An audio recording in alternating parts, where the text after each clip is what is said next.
Chairman. Okay, meeting will come to order. For public information, a copy of the Nebraska Open Meetings Act is posted in the back of this meeting room on the east wall, if anyone needs to see that. We'll have roll call. Harris, Here. Reisig, Here. Meyer, Here. Blue, Here. Parsley. Here. All right, if you'd all stand for the Pledge of Allegiance. I pledge allegiance to the flag of the United States of America and to the republic for which it stands, one nation, under God, indivisible, with liberty and justice for all.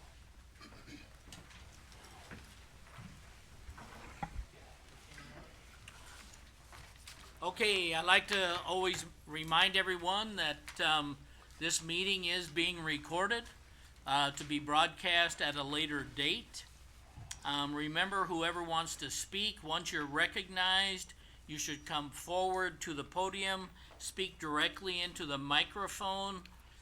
We want to be sure that we hear your information that you tell us, so that the people later on can hear it on the recording. Remember, you need to give us your name. You need to spell your name for the clerk so she can get it put into her minutes correctly. And remember, there's no swearing or any other inappropriate language. We all need to check our cell phones. Try and be sure they're either turned on silent or turned off, as to not disrupt others. Want to remind the commissioners as well to speak clearly and loud enough directly into your microphones for the recording.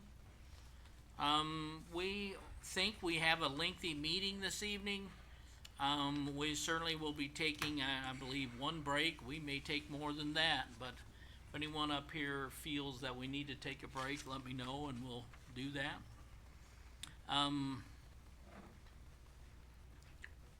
All right, I think that's the announcements. The first item is to approve the agenda and or consider any modifications. Kelly, do you have anything new or different? I don't have anything and I don't know of anything. Okay, anyone else? I move to approve the agenda. Okay, I'll second. so we have a motion and a second to approve the agenda as presented. Any other discussion? Hearing none, we'll vote.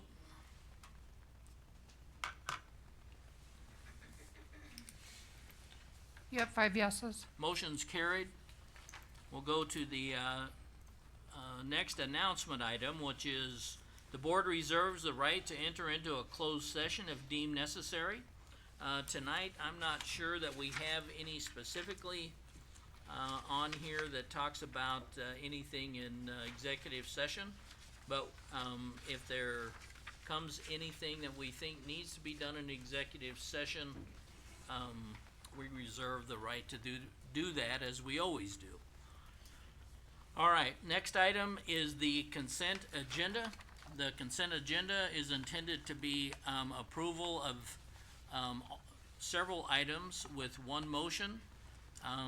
Tonight, those include remittances, correspondence, claims, receive the Register of Deeds February 2026 doc stamp and fees report, the Treasurer's March 26 depository bank statements, in-paid investments reports, loan updates and fund balances, also the Treasurer's 2026 tax sales certification, and March 2026 earned fees report from the Clerk of the District Court, the County Clerk's March 2026 marriage license and miscellaneous fees collected reports. Number of items in the consent agenda. I'd ask if any of the commissioners would like to consider any separately. Hearing none, I'd entertain a motion. I move to approve the consent agenda. All right, is there a second? I'll second that. I have a motion and a second to approve the consent agenda as presented. Any other discussion? Hearing none, we'll vote.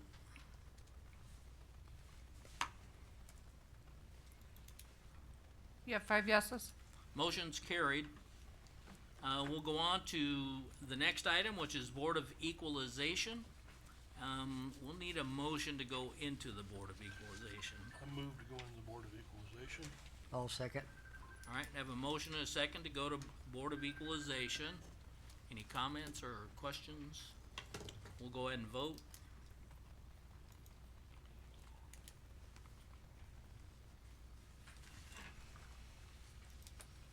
You have 5 yeses? Motion's carried. The only item under this one is to receive the tax list reports. Or tax list correction reports, and, is there any comment on that? We have the information in our packets. Any questions?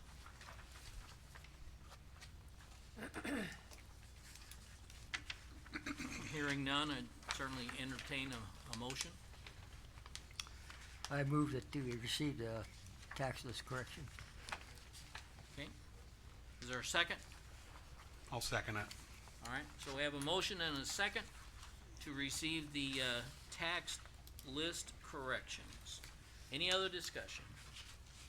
Hearing none, we'll vote.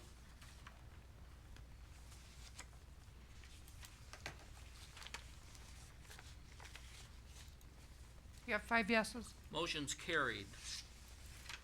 Need a motion to go out of Board of Equalization. So move. I'll second. I have a motion and a second to go out of Board of Equalization. Any discussion? Hearing none, we'll vote.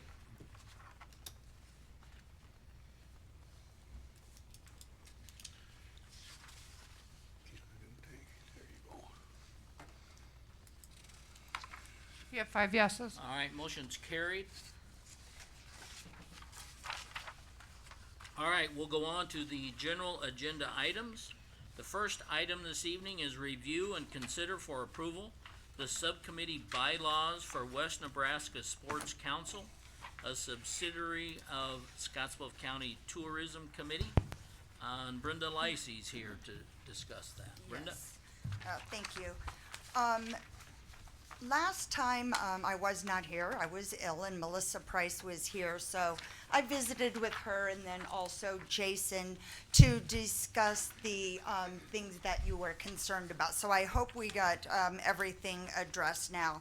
I know that there was some concern about the commissioners playing a major role in 2 of the areas, and we have identified those as the membership section.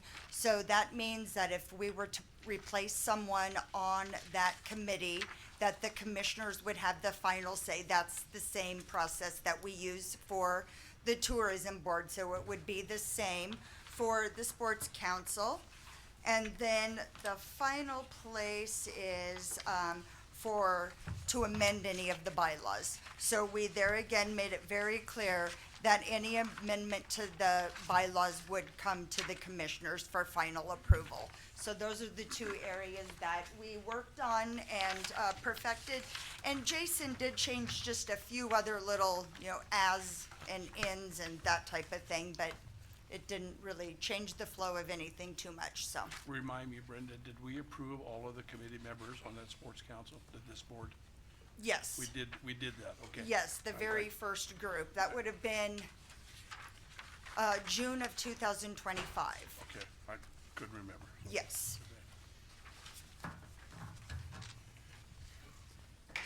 So I don't know if you have any additional questions for me, or, okay.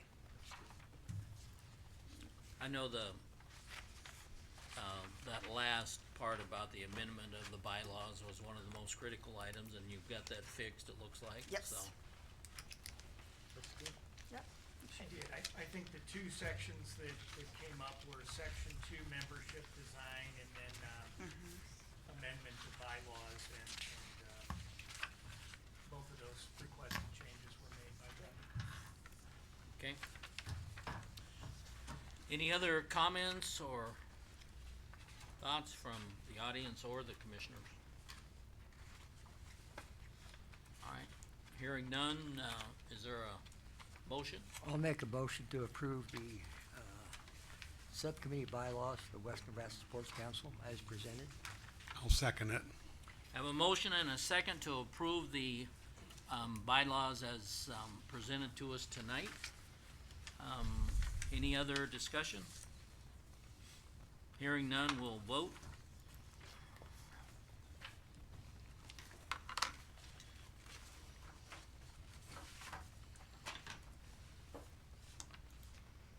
You have 5 yeses. All right, motion's carried. Thank you, Brenda. Thank you. All right, the next item is to discussion and possible action regarding the county's emergency operations plan, including coordination with local government, public safety, and other local partners, and the designation, location, and use of an emergency operations center for the purpose of maintaining current and effective emergency management services. Ken, do you wanna start with any of Sure. that? Sure. I'm not sure that that's what I asked for, all of that. But, Something similar to that. it's in there somewhere, right. Yeah, just to bring everybody up to speed, the concern that I had is that, we were notified quite some time ago that the current emergency operating center, which was located in the emergency building at the city of Scotts Bluff, was no longer going to be used as the emergency operating center.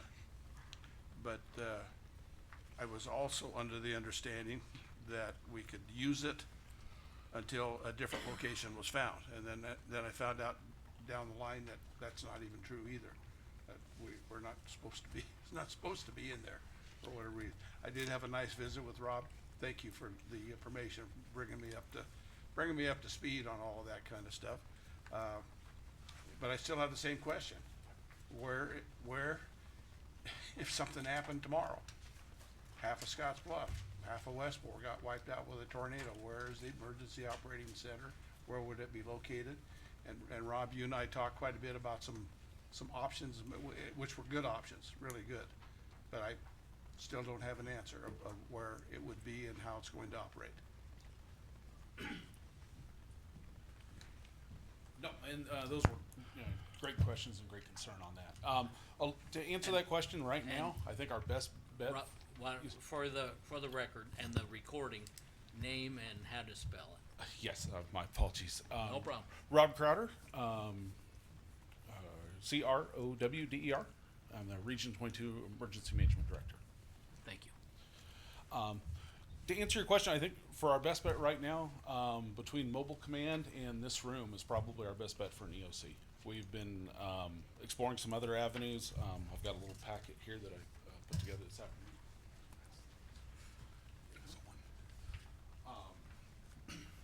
My apologies, the resolution was getting thinner as it got printed, but that's something we're kind of looking at.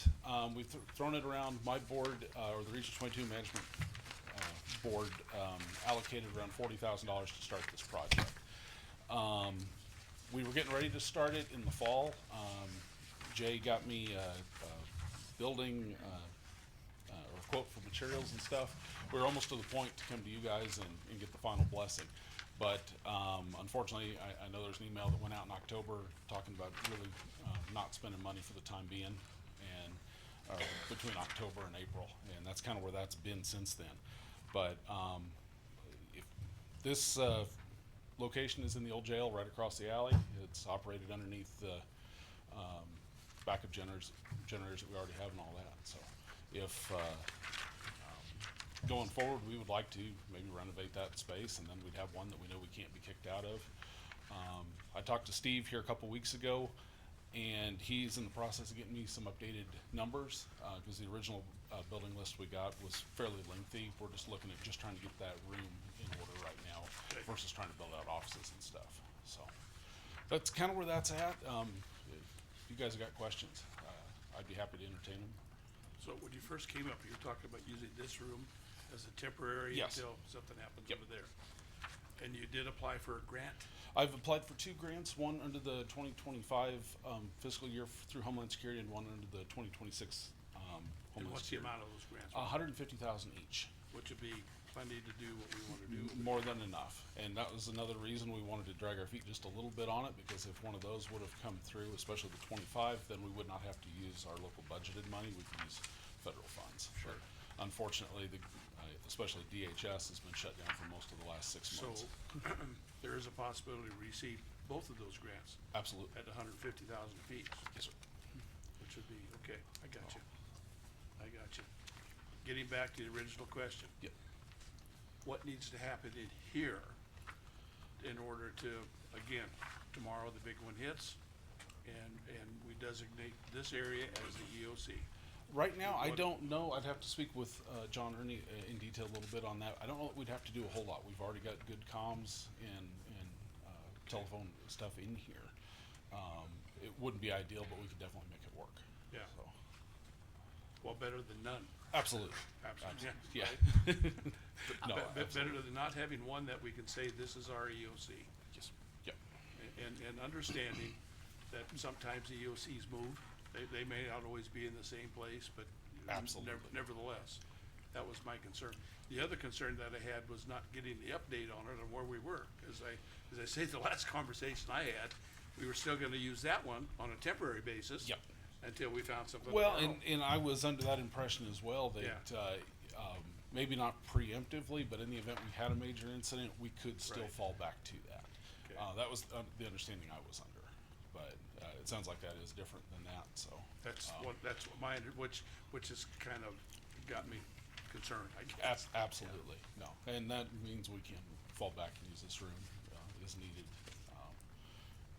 And hopefully we don't need it, so. So are you comfortable if, again, something happens, that we can meet right here for right Yes. now? We're okay? Yep, for right So now, So we could kind of, we could label this as our temporary EOC. yes, sir, Are you comfortable doing Yep. that? And it's absolutely, up to your- and if we needed to overflow a little bit, we do have the downstairs conference room and stuff where we could always pull off and use that as just a but small. we have the meeting room. radios, we have the facilities, we have Absolutely. everything right here in Yep. place. Absolutely. Well, I think you and I talked about that, and I think it's a good idea, actually. so I think we need to talk about one thing, obviously, and Steve's here, so, and, you know, we had a power outage today, again, and the generator didn't work. Yeah, and so, The backup. we need to know about that, and we need to be, I know Steve's working on it, and, we had a unusual situation, the way I'm understanding it from Russ was that, it was scheduled to do a test start this morning. It didn't do it, and it emailed Steve. Steve become aware of it 8 o'clock this morning or so. He called immediately to the service tech person. The service tech came, and Steve, where'd he come from? He's locally power tech. Okay, so he lives here. Okay, so anyway, he was working on it. He was working on it when the power went out here in Gearing. And, but it wasn't up and going yet. And, then of course, the electricity's been off most of the afternoon today. And, it came back on about 4 o'clock. But I don't know that the generator's working yet. Or- Not as of yet. yeah, so, anyway, if this is gonna be our emergency operation area, we gotta be absolutely sure. I know Steve's working on it, and Russ is working, coordinating with him. We've gotta be absolutely sure that thing's running. We thought we had it, and then apparently don't. So, it's critical, it's virtually brand new, and, we've had at least 2 occasions that it hasn't worked. And, we've got to be on that, and I know they are, I know they're trying, and other people are trying, and we may need to discuss that again further, but that's critical to the LOC that we have. There's the last time we spoke about this, there's about 6 or 7 items that are critical.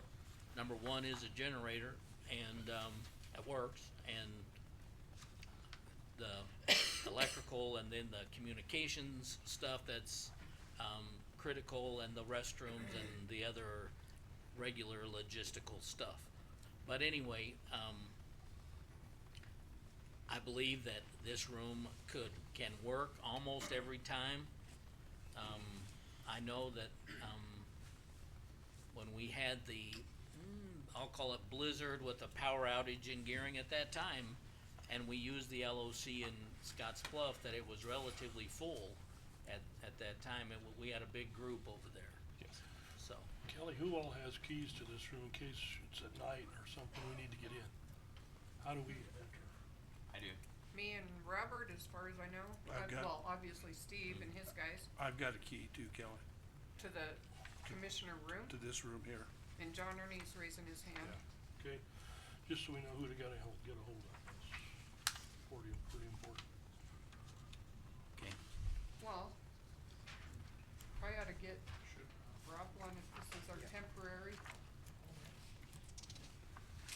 Nothing else, we just leave it Right. dispatch too, that way it's, Well, That it's I not have on. one, no, but I have one, I have one that I check out to people that need the meeting room, which wouldn't work if I'm not here. If we're gonna designate this, he needs to have a full-time key. Well, like you said, Actually, we can always get to everybody up communications. here ought to have a key to this Really, room. that's true. What would it hurt? I got one It's to not the gonna front hurt door. anything. If I get in the door, what would hurt if I had one to this room?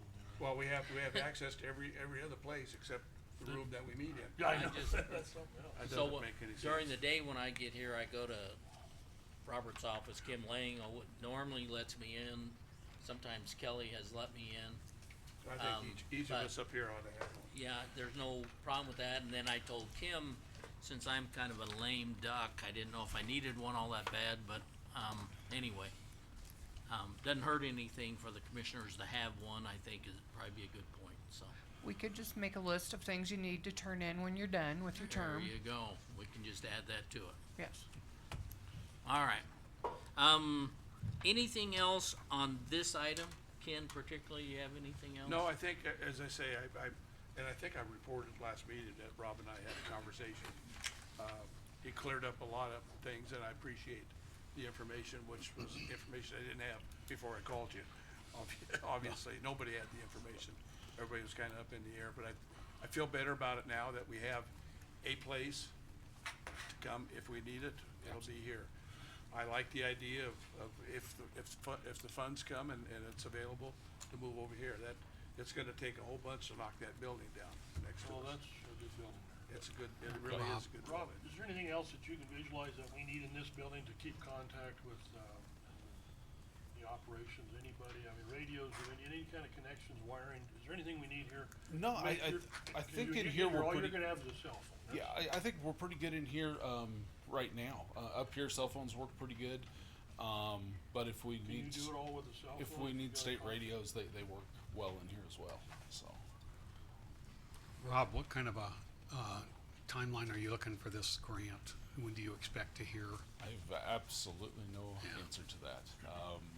Typically, the 25 grant, it was awarded September 29th and then was paused October 1st and has been paused ever since. And it had an operating period of 1 year. So we're halfway through that performance period with no action so far, so. But, Ken, I think, one question that you and I had talked about with this was whether or not that local emergency operations plan document that's on file, whether the emergency operations center and the alternate sites would be updated following the update that you got today. yes, and I believe they, have been updated. I just don't know that that's the most current version, because we just got that signed in December, and we're still trying to catch up with all the local municipalities to catch their annexes up, Okay. so. You're but- saying the agreement would be updated, is that what you're talking about? Well, it's the, local emergency operations plan that they will The plan. update from time to time. Okay, Yep, it gets, typically we go through it about once a year, and then every 5 years it's required to be readopted. so I'm gonna ask this question, it might be part of this, it might be part of the next item, but, so one of the questions was, even though we're not using the EOC room over at Scotts Bluff, that, my understanding, and, Kevin Spencer the other day when, Russ and I spoke with them, he said that the radios over there are still working and available, and, he said we could still use the radios there as a secondary dispatch center. Is that what everybody understands? Tom, I see you're saying, you're nodding your head. What if we get them on high ground over here and then wheel them into this room if we're gonna use this? You're talking about two different things. I know we are, Right. but And- they're not wanting us to use it over there right now, I don't think. Well, the dispatch they're saying is okay to use. That, okay, then I am And, talking about that. and I'm hearing other people, I heard earlier tonight, some people say that they kinda wanna keep the radios separated from the emergency operations center. And so if that's the case, then it might work perfectly well to be over there. The main thing I guess that wanted to be sure of is that we know that those radios are working and ready to go if we need them. The reason they were put over there in case this basement would flood, that they would be a high ground, but if we can't get in over there, we don't have an access to that building. Well, the police is there all the time. Right. Well, So- we had a situation similar to that where the generator didn't work. So we didn't have any power to the building and they had to move over there in order to run the radio operations. There wasn't a disaster, there wasn't a tornado or anything, it's just that we lost power. And I know how hard everybody worked, all the maintenance department, getting things, trying to get up and running. It wasn't a long period, but at least it was there and we still had radio communication going Sure, on. that's what we need, just so we have access. Yeah. Right. We just, yeah, Which we would have in a disaster situation also. okay. If something happened to our radio system here, we still have a backup over there. Well, that's what, that was the thought of putting it over Yeah. there, but then, yeah. Alright. I guess I was a little twisted around on what we're supposed to not do over there and what we can do over there. Right. My understanding is the dispatch part of it we can use, and Cause it is separate from the main use Right. room over there. It's Right. across the hall in a locked office. right. So All right. nothing else would be disturbed, whatever. So, okay. Rob, I wanna thank you for your work on this. Not a problem. And as I say, after I visited with you, I was brought up to speed a little bit, got a lot of questions answered, and, information that wasn't here. I mean, everybody was just kind of, out and about, not really knowing what was going on, and it's good to know, and thank you. Thank you for your work on that. Chairman, if we could, I'd like to have an individual in this room, come up if you would, Bob Hessler. He's chairman of the Emergency Management Board, and I'd like to have him report about what was said about our emergency manager at the Cottonwood Fires. I'm Bob Hessler, Hessler.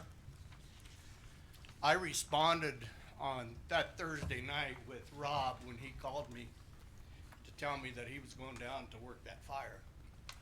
And, I told him to go ahead and go, and then he goes, well, would you like to go down with me, because Ron Leal, the emergency manager from Cheyenne County, was talking about possibly using the CERT team. And I said, yeah, I'd be happy to go down. So we got down there, and I can tell you, gentlemen, that the room where they were working out of is smaller than this. And they ran the 5th largest fire in the United States and the largest fire in Nebraska out of that room. And it worked very well. But the thing that I presented to the board today with Rob was, that's the first time I got to see him operate. And I'm gonna stand here and tell you that I've been involved in emergency management for a long time. And Rob is probably the best EM that Scotts Bluff County's ever had. And I mean that from the heart. That man stepped into that office and hooked up with Ellen Michaels and Scott Knowles from the State Fire Marshal's office, and they were overseeing the fire.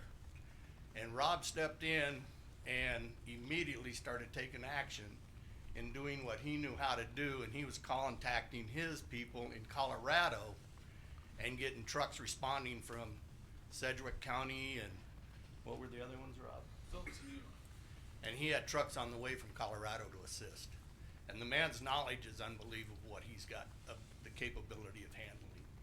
And with your concerns, Russ, on the radios, the mobile command unit has a dispatch center in there also, for that purpose if need be. But I wanted to stand here, and I appreciate you saying that, Mike, but I just wanna let you guys know that you're the emergency manager for Scotts Bluff County. You can sleep at night knowing that he's got the job to get it done right. So we're in good hands. Yes. We're in good hands. Good job, Rob. Thanks, Bob. Thanks, Bob. Do you guys have any other questions for me? Not that I know of. Thanks. I will let you know as soon as we hear anything good or bad on the grants, so Good. hopefully. Thanks again, keep up the good work. Yep, Yeah, keep up the good appreciate it, work, Rob. yeah. Thanks, Rob. So, do you see any reason to take any action, Ken? No, Okay. no, not this point. Okay. The reason, again, the It's reason good to to- put it on was to bring broad up to Update. speed Good on to where we're get at. that out here so we Right. understand. Yeah, so everybody is on the Know same where page we're with at. this thing. Right. Okay, we're gonna move on to the next item, which is discuss and consider authorizing the communication center director and other appropriate county staff to conduct a review of alarm monitoring practices, fee authority, and amounts charged. Cindy, come on up. I know this item, well, Cindy, you go ahead, and then if I need to say something, I will. I Well, probably- the one right below it, it just kind of, it works right into this one also. I'm not sure we shouldn't do that one first, Mark. to be They're honest. kinda together, Yeah. They're together, but they're separate. Oh, I- Yeah. no, I There's understand. concerns with the fee structure that we have now and, how we're charging. And so I got with Jason, we talked about it. And his suggestion was to form a committee to review those monitoring fees and how we charge and what we charge. Because our numbers are different from the ordinances that we have, and we need to try to line everything up. So, Jason's suggestion was, myself, Robert, the county attorney, and then the civil attorney, to sit down and go over the fees and the different ordinances and see, how we can get all the fees lined So up. by numbers, you mean, dollar The amount? amounts that we're charging and the things that we're charging for. So this is just to ask the board's permission to create that committee to get together and try to work out some sort of fee structure. Right? Yeah, I think the Am I concern missing that was, something? the concern that I think she presented was that, you know, at a certain point in time, you had ordinances, say, for example, from Gehring and Scotts Bluff, that would set a cap on alarm monitoring fees. But then a number of years later, you had an interlocal agreement entered into between these cities and the county, where my understanding is that the cities essentially turned that over to the county maybe around the Ray Richards time period, where the cities were no longer gonna collect the monitoring fees, that was gonna go to the county, and that the cities would only collect charges for like repetitive false alarms. If they had to dispatch their own law enforcement out repeatedly for false alarms, they could charge for it, but the monitoring would be done, I think, by the county. And I think the director just wants to make sure that we get some historical information on how that was set, and if there's any incongruities there, that can be updated to make sure that there's a resolution that updates that. I don't know that the cities ever actually, after the interlocal, went back and revised their statutes, but subsequent to their ordinances, I think it's clear that they entered into an interlocal with Scotts Bluff County that turned that authority over to the county.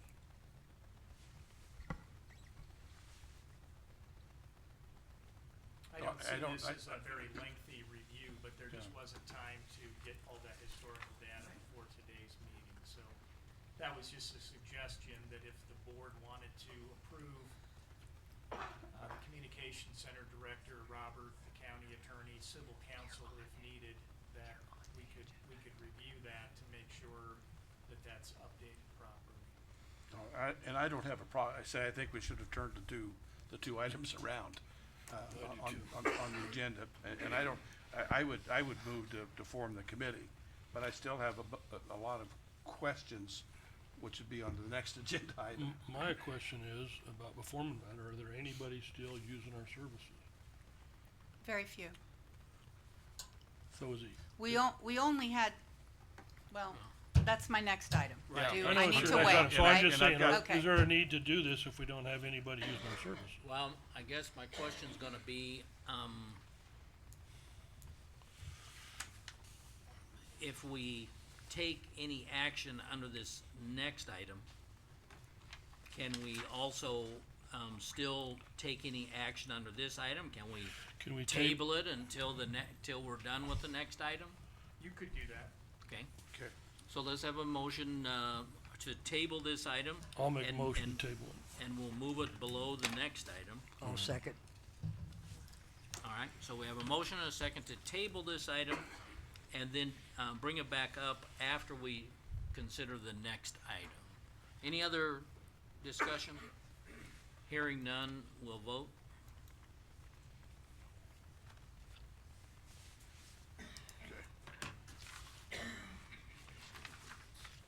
You have 5 yeses. All right, motion's approved, so we'll move that down and we'll act on that depending the outcome of this next item. But I think we're willing to do that if need be. So, the next item is discuss and consider direction and action regarding the decision to discontinue county-provided security alarm monitoring services and letters sent to customers advising of that change without prior approval from the county board, including questions of authority, notice, and financial impact if the service is discontinued or reinstated. Ken? Yep, okay. I've got probably half a dozen questions, more than anything else, and they're not pointing fingers at anybody, I just need to know. How many businesses and households are affected by us not monitoring this anymore? 101. 101. Okay, and that would include, say somebody bought, was it VivNet or something like that? Is that part of all of this also? You know, a private home security system or a fire alarm system? That's part of the billing that we're wanting to talk about. Okay, Um, but is that still going, or is that no longer being monitored by our communication center? so there's two separate things. We have an alarm system here within the county that 101 people subscribe to, that we monitor ourselves in-house. That is not meeting standards, and we have to change. I'm gonna talk about that too in a minute. Then we have an additional group of citizens and businesses throughout the county that we charge an additional fee to, that have their own monitoring company. So they're being billed twice? As a business, they're paying an outside company and Scotts Bluff County, would that be correct? The ones you're talking about are, That's, I had met with Mike and Cindy, about a week ago, yes. and my understanding was was it how many thousand? There's a lot of customers that pay a third party, for monitoring, and then those companies, end up reimbursing the county for the Yes. dispatching of services, I'm gonna call it. And, but that's a substantial amount of customers under that. But those are not the calls that come here directly. No, those calls go to a third-party alarm company who then calls and gives us the information. So the ones that, the I customers have that 101 that we monitor. I have 1,622 that come from another company outside of us. And not just one company, but So several multiple, companies, yes. multiple They come companies. from different third-party companies. So the 101 are still going to be monitored by our dispatchers, correct? Or is that gonna They- go away also? Well, we need, that's why that's what Okay. we need to talk about and Okay. decide. That- think you that's- said- That's okay. Okay. How much money have we been generating for this service? Altogether, what we monitor and what is monitored by a third-party company, between $100,000 and $136,000 yearly. But to me, the important number is The 101. the 101. Um, That's we what need- has to sustain our, Right, the alarm. 101 is what is, technically, the equipment that we're talking about that needs updated Yes. is servicing 101 customers, correct. okay? Six, And how much of those customers paid those 101? There's three different price points. $90 for a burglar alarm, $125 for a fire alarm, and then $215 if they have both And that's per year, per year. okay? And we can get back to this. Did we come up with any numbers of what it's going to cost to bring our system up to whatever standard is necessary? Our system cannot come up to standard. We have to get a new system. And that's coming from who? That's coming from, well, we can't get the company, the current company we have will not reach back out to us. They won't get back with us to tell us if it can even be upgraded. It is so antiquated and so old. The system's over 20 years old. It does not meet NFPA requirement. I had the fire inspector come in because she is the authority, they are the authority having jurisdiction over us here in this county building. I spoke with Ashley, she's here today, if you have any questions for her. You also have her letter in your packet, And Ashley is from the State Fire Marshal's State office? Fire Marshal's Okay. office. Okay, And our system has to be shut down or replaced by June 1st. The current system we have to shut it down. If we choose to replace it with another alarm system, we can do that as long as it meets the state requirements and the NFPA standards. okay. and that letter is what was sent out to those 101 entities. Yes. And who authorized? 68 of those letters were sent out by Scotts Bluff because they have to, and Chris, do you want to come up and explain to them why you sent that letter? This is Chris Perales. He's with the Scotts Bluff Fire Prevention.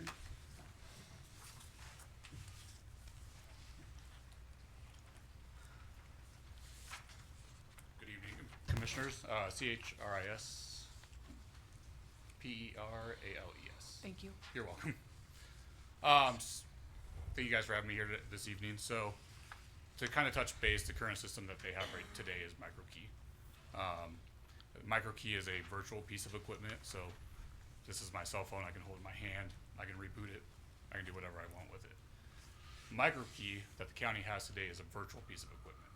So if it goes down, you can't touch it, you can't do anything with it. So if it goes down, there's no redundancy, and if it goes down and the fire alarm comes in, there's a good chance we may not know about it, which has happened before in the past. So with that being said, we talked about capabilities of the communications and their increasing call volume. And I did send a letter out to our 63 subscribers, 68, sorry. Subscribers saying county's going to decommission MicroKey here at the end of June, and you guys have to find a new vendor. We have over 300 alarm panels in just the city of Scotts Bluff alone, all of which a good majority of them use a third-party vendor. But those third-party vendors are required to meet certain time dispatch requirements, so they have to get it out within 15 to 30 seconds to the dispatch to the 911 center. So fire alarm comes in, they call the communication center, and then they dispatch out the appropriate resources. Chris, who authorized you to send those letters out? I have authority over jurisdiction within the city of Scotts Bluff. How about the Scotts Bluff County Commissioners? I do not have, You took our job. That's our job to authorize that. It's our job to decide if we wanna upgrade or authorize you to shut it down. I did not make the decision to shut down MicroKey. Who made that decision? I did. I think you took my job. Okay, do you want Chris to continue or do you want me to come back up there? I You'll made get a the, chance. to clarify, I made the decision for the Scotts Bluff businesses.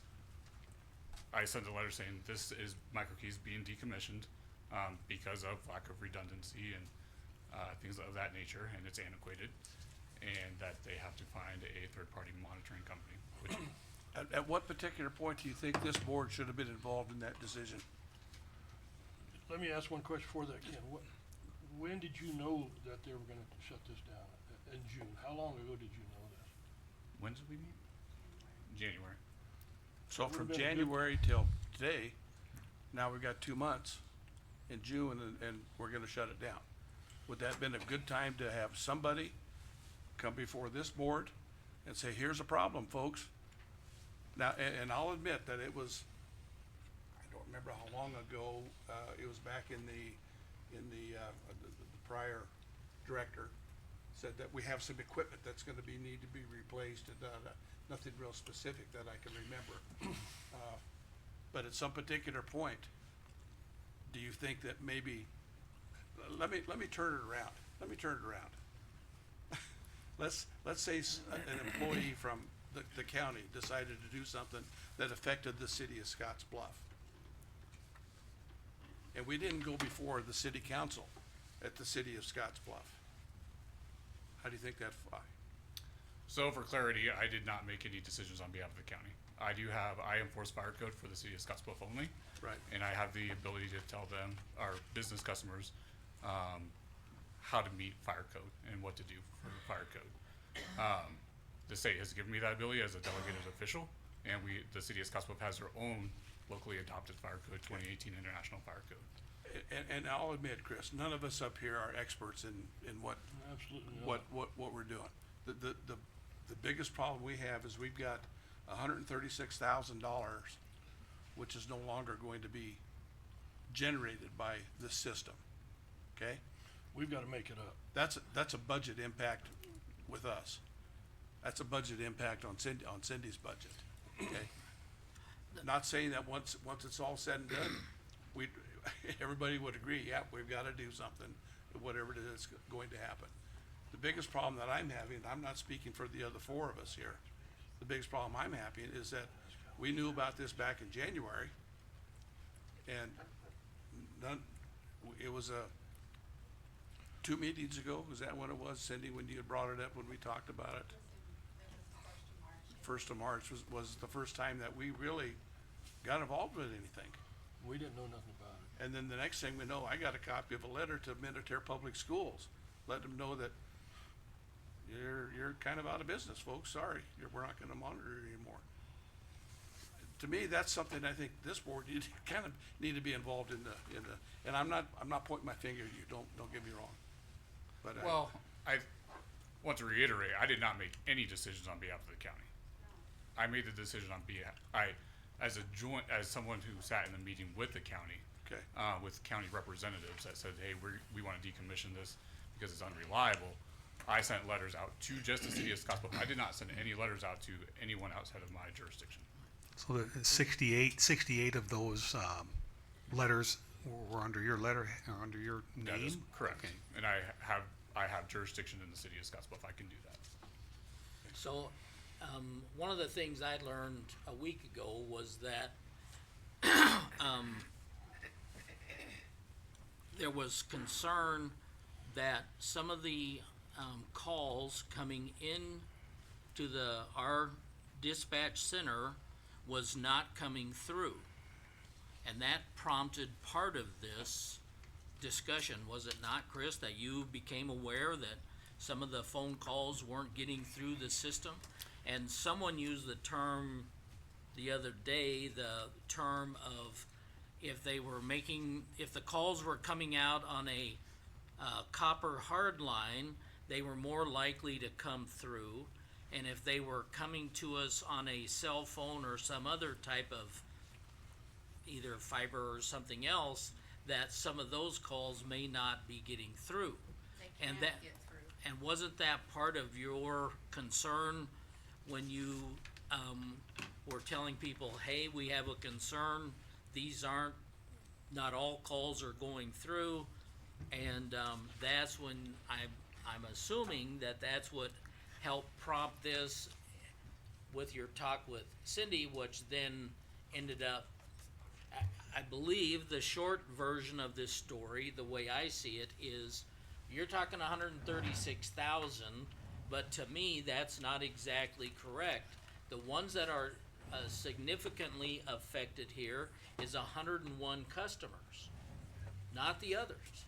And so it's not $136,000 that we're talking about, it's a $2,000 amount That's a month, isn't it?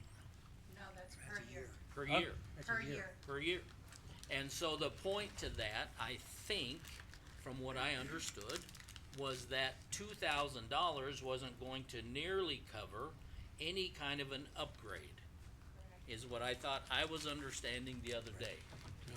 And, so based upon that, some of what I was hearing, and maybe, Ms. Schultz can confirm some of this, but some of what I was hearing was that, again, we did have to meet some of the NFPA stuff from the state fire marshal's office, and some of that, needed to be, some of the, personnel issues, that, we didn't have the full-blown, amount of people personnel-wise, because we had to have certain supervisors or whatever if we were gonna be the monitor of the calls. And, there was no way with those expenses and, some of the other upgrades that were needed. And my understanding is John Ernie worked and found some, cloud-based system that could be reasonably affordable, but it was still 14,000 a year or better, yeah, and, so that 2,000 wasn't gonna cover that, and, so, based on those things, I believe that's what prompted probably Cindy to say, this is never gonna work. At that time, we didn't even have that lower price of the cloud-based system, and it was even higher. But that's what I started to hear, and, so then if we really have to have 2 additional supervisory people in the communications, then that cost alone is gonna throw this totally out of the water. And maybe, you're Ms. Schultz, I bet, yeah. Did you wanna address that? Are you in agreement with that? And if so, yeah, you need to come forward. My name is Ashley Schultz, SHULTZ. I'm the Deputy State Fire Marshal for this area. And so I met with these two. I was kind of brought into this late in the game as well. But my understanding is it's not the $100 and some thousand that is in question. It's 101 people that are being, that the system itself is servicing. That we talked with them, you know, we went over the NFPA stuff, additional personnel that they're gonna need, what's the cost of that what's their annual income gonna be? So you have that on top of the price of the new system. You know, is the county, are they wanting to sustain 101 people?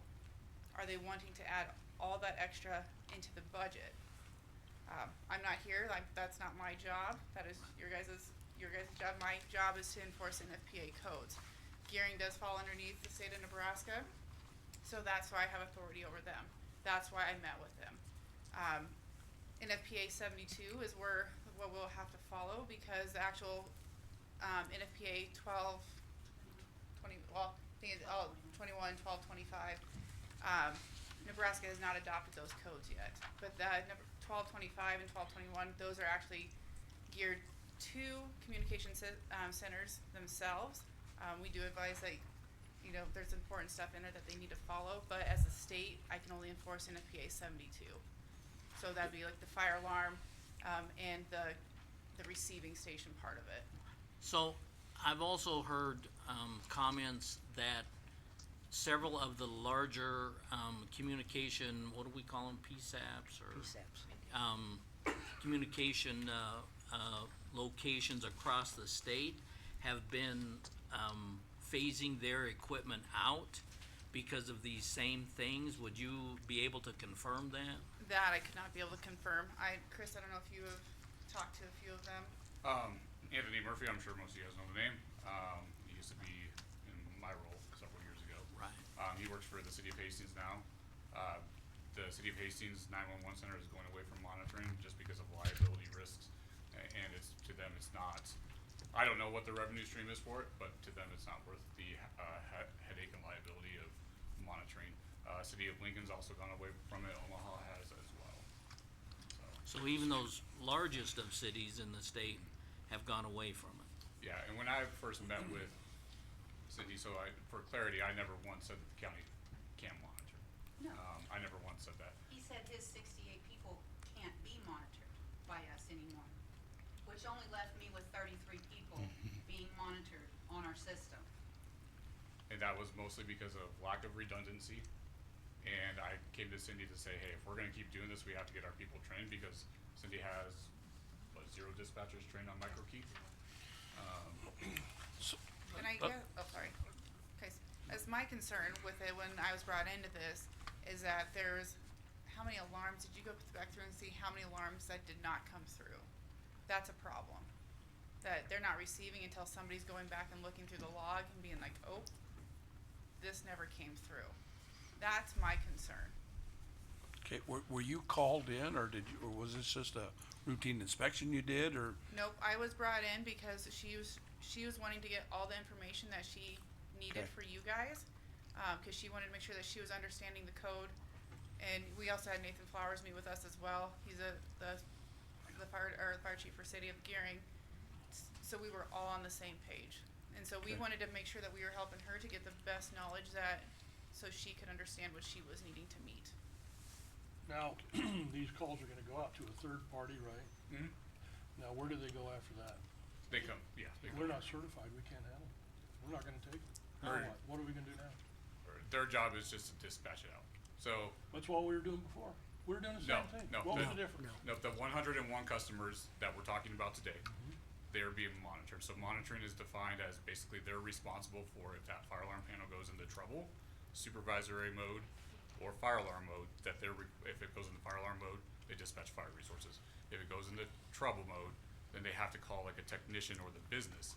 So there's a lot to that. There's a lot to it, but if we would have upgraded that, or had the chance, cause we're gonna do the same thing now, only we don't get paid to do it, right? What's the difference in what we're doing? What's the difference, Cindy? You're gonna get a call from a third party that doesn't know even where Walmart's at, and they We- tell you to go out there. We are still charging, those other 1,500 customers we talked about. But the way I would see it is that these people would fall under that. So they would go under the 1,500 then? It'd be a similar But what I'm charging getting system, at- in my opinion. But my question still is, Chris, you're saying we're not certified to take these calls, but yet we're gonna take them from a third party, and they're gonna be the same calls, they're gonna tell us to contact the fire department, contact the sheriff's department, it's the same thing. The workload changes. Pardon me? The workload changes, so it's less work for Cindy's team. So as it sits today for the 101, right? 101 customers that you guys have today, they're technically tasked with anytime that panel goes into trouble or alarm mode or supervisory. Well, I'll use trouble and supervisory. That tells you that there's something wrong. Doesn't necessarily say that a fire has to respond. It just tells you that there's something wrong. They're responsible now for calling those businesses, make sure those issues get resolved. That's So right. that adds on to the work. So Whereas that's what we're gonna be eliminating, right? correct. So basically what a third party vendor does is they take that work from her and they do it. They are responsible for making sure that the systems are good to go. Contacting the business owners when something's wrong with the panel and stuff. And then if, let's just say Ross catches on fire, all they do is they call Cindy within 15 seconds and say, hey, we got a fire alarm at Ross, we need a fire truck dispatched out. So that takes the workload for dispatch and significantly reduces it. So basically, only thing we're changing is the false alarms and probably the Correct. drop calls. Yeah, but as Correct. but the workload is really not gonna change other than if there were, if we were having 10 false alarms a month, that's what we're gaining. Correct. Chris, let me Yeah. ask you a question. A new business comes to town, or a business changes occupancy, and an alarm system is required for that particular business, whether it be a place of assembly or retail or whatever.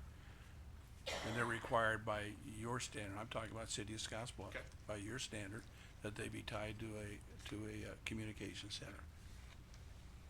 Not necessarily. It's a Okay. little bit more complicated than that. So, long story short, if they have a fire alarm panel, it has to dial somewhere.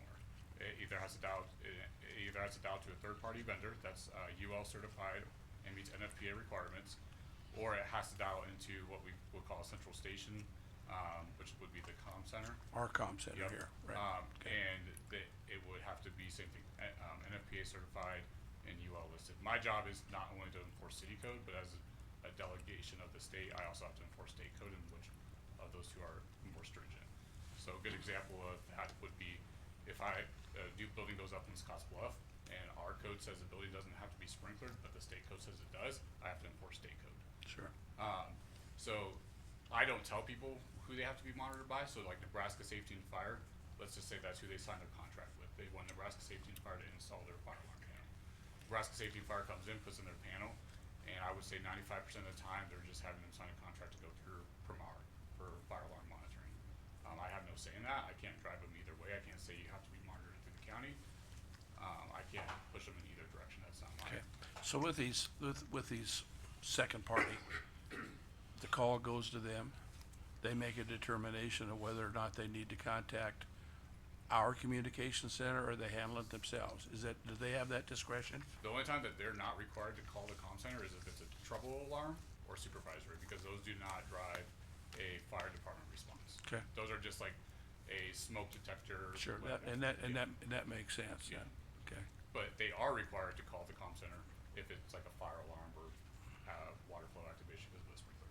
And their information is coming just strictly from that alarm panel or Correct. whatever it is that's coming from.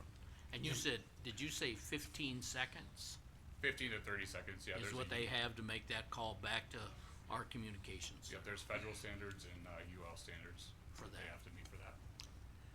I have a alarm in my home, it's third party, and one of the things you do, like say when it's a maintenance type thing or a supervised thing, they call my cell phone, and I get it right away, and then I can look at my panel and make that decision.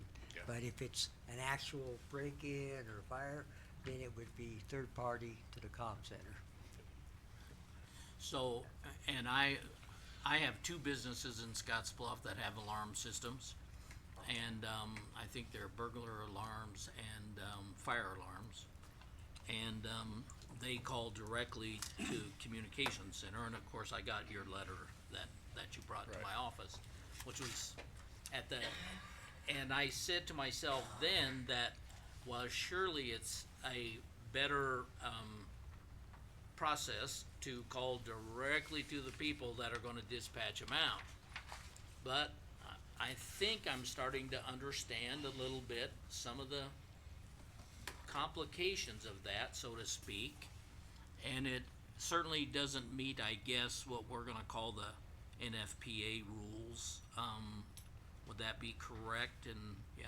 both The of biggest you- thing for the NFPA, and sorry to interrupt you, Yeah, sir. no, that's all right. Is the redundancy part. So, because like I explained earlier at the beginning, it's not a physical piece of equipment that the county has for MicroKey, it's a virtual piece of equipment. And the redundancy, explain that. What does that mean? So Can you- redundancy basically is if that virtual server, a piece of device goes down, basically there's a backup, so we can log into a backup and still get fire alarms. A different way to get that information. Yep, so a good example would be the Secondary. day the generator went down, so the question that would be proposed is, was there fire alarm monitored during that time? Right. And fortunately. Right. The communication center has a different generator, Oh, perfect, so it did work. Answer your question then. yeah. Right, they were operating, a lot of the other courthouse wasn't, but, yeah, we have a secondary generator for them, and that did work, but, all right. Well, I think that once, that I started to get a lot of this information fed to us, I started to understand it better, and it started to make a little more sense in that, simply put, 101 customers cannot support the cost of that monitoring. And if we said, well, we're gonna do it anyway with the hope that we're gonna get more customers, the fact would be is that other Scotts Bluff County residents would be subsidizing that process the way it looks to me. I don't think there's any doubt that they would be subsidizing it unless the fees were raised substantially. And they would have to be, yeah, I mean, I don't see that Cindy, one other happening. question I have is the letter that I saw, actually the on the letterhead was the Scotts Bluff County Consolidated 911 Communications. What did they have to do with any of this? We sent letters out to the 33 additional people outside of Scotts Bluff because that 33 could not sustain the system. When you or say upgrade we, the who system. is we? The communications The center, communication center? yes. Okay. Were those all of the ones that 30, whatever it was, so that would have been everyone in Gearing and then the rest of the county? And Banner County, Okay. Cause there are a few from Banner County. yes. So the letter that I'm looking at was the one I believe that was sent to Minutair schools. So it's up to them to find a second party to take their calls, is that correct? That we will no longer, that call will not come in here. If something happened at Minutair Public Schools, As It of will June go to first. their alarm company and then it will come to us. As of but June prior to 1st. that, it was coming directly to us, Yes, so that's no longer going to happen. So they need to hire or pay a second company to answer that alarm, is that correct? And then they would notify you. Hence the letter. That's what the letter is saying here, yeah.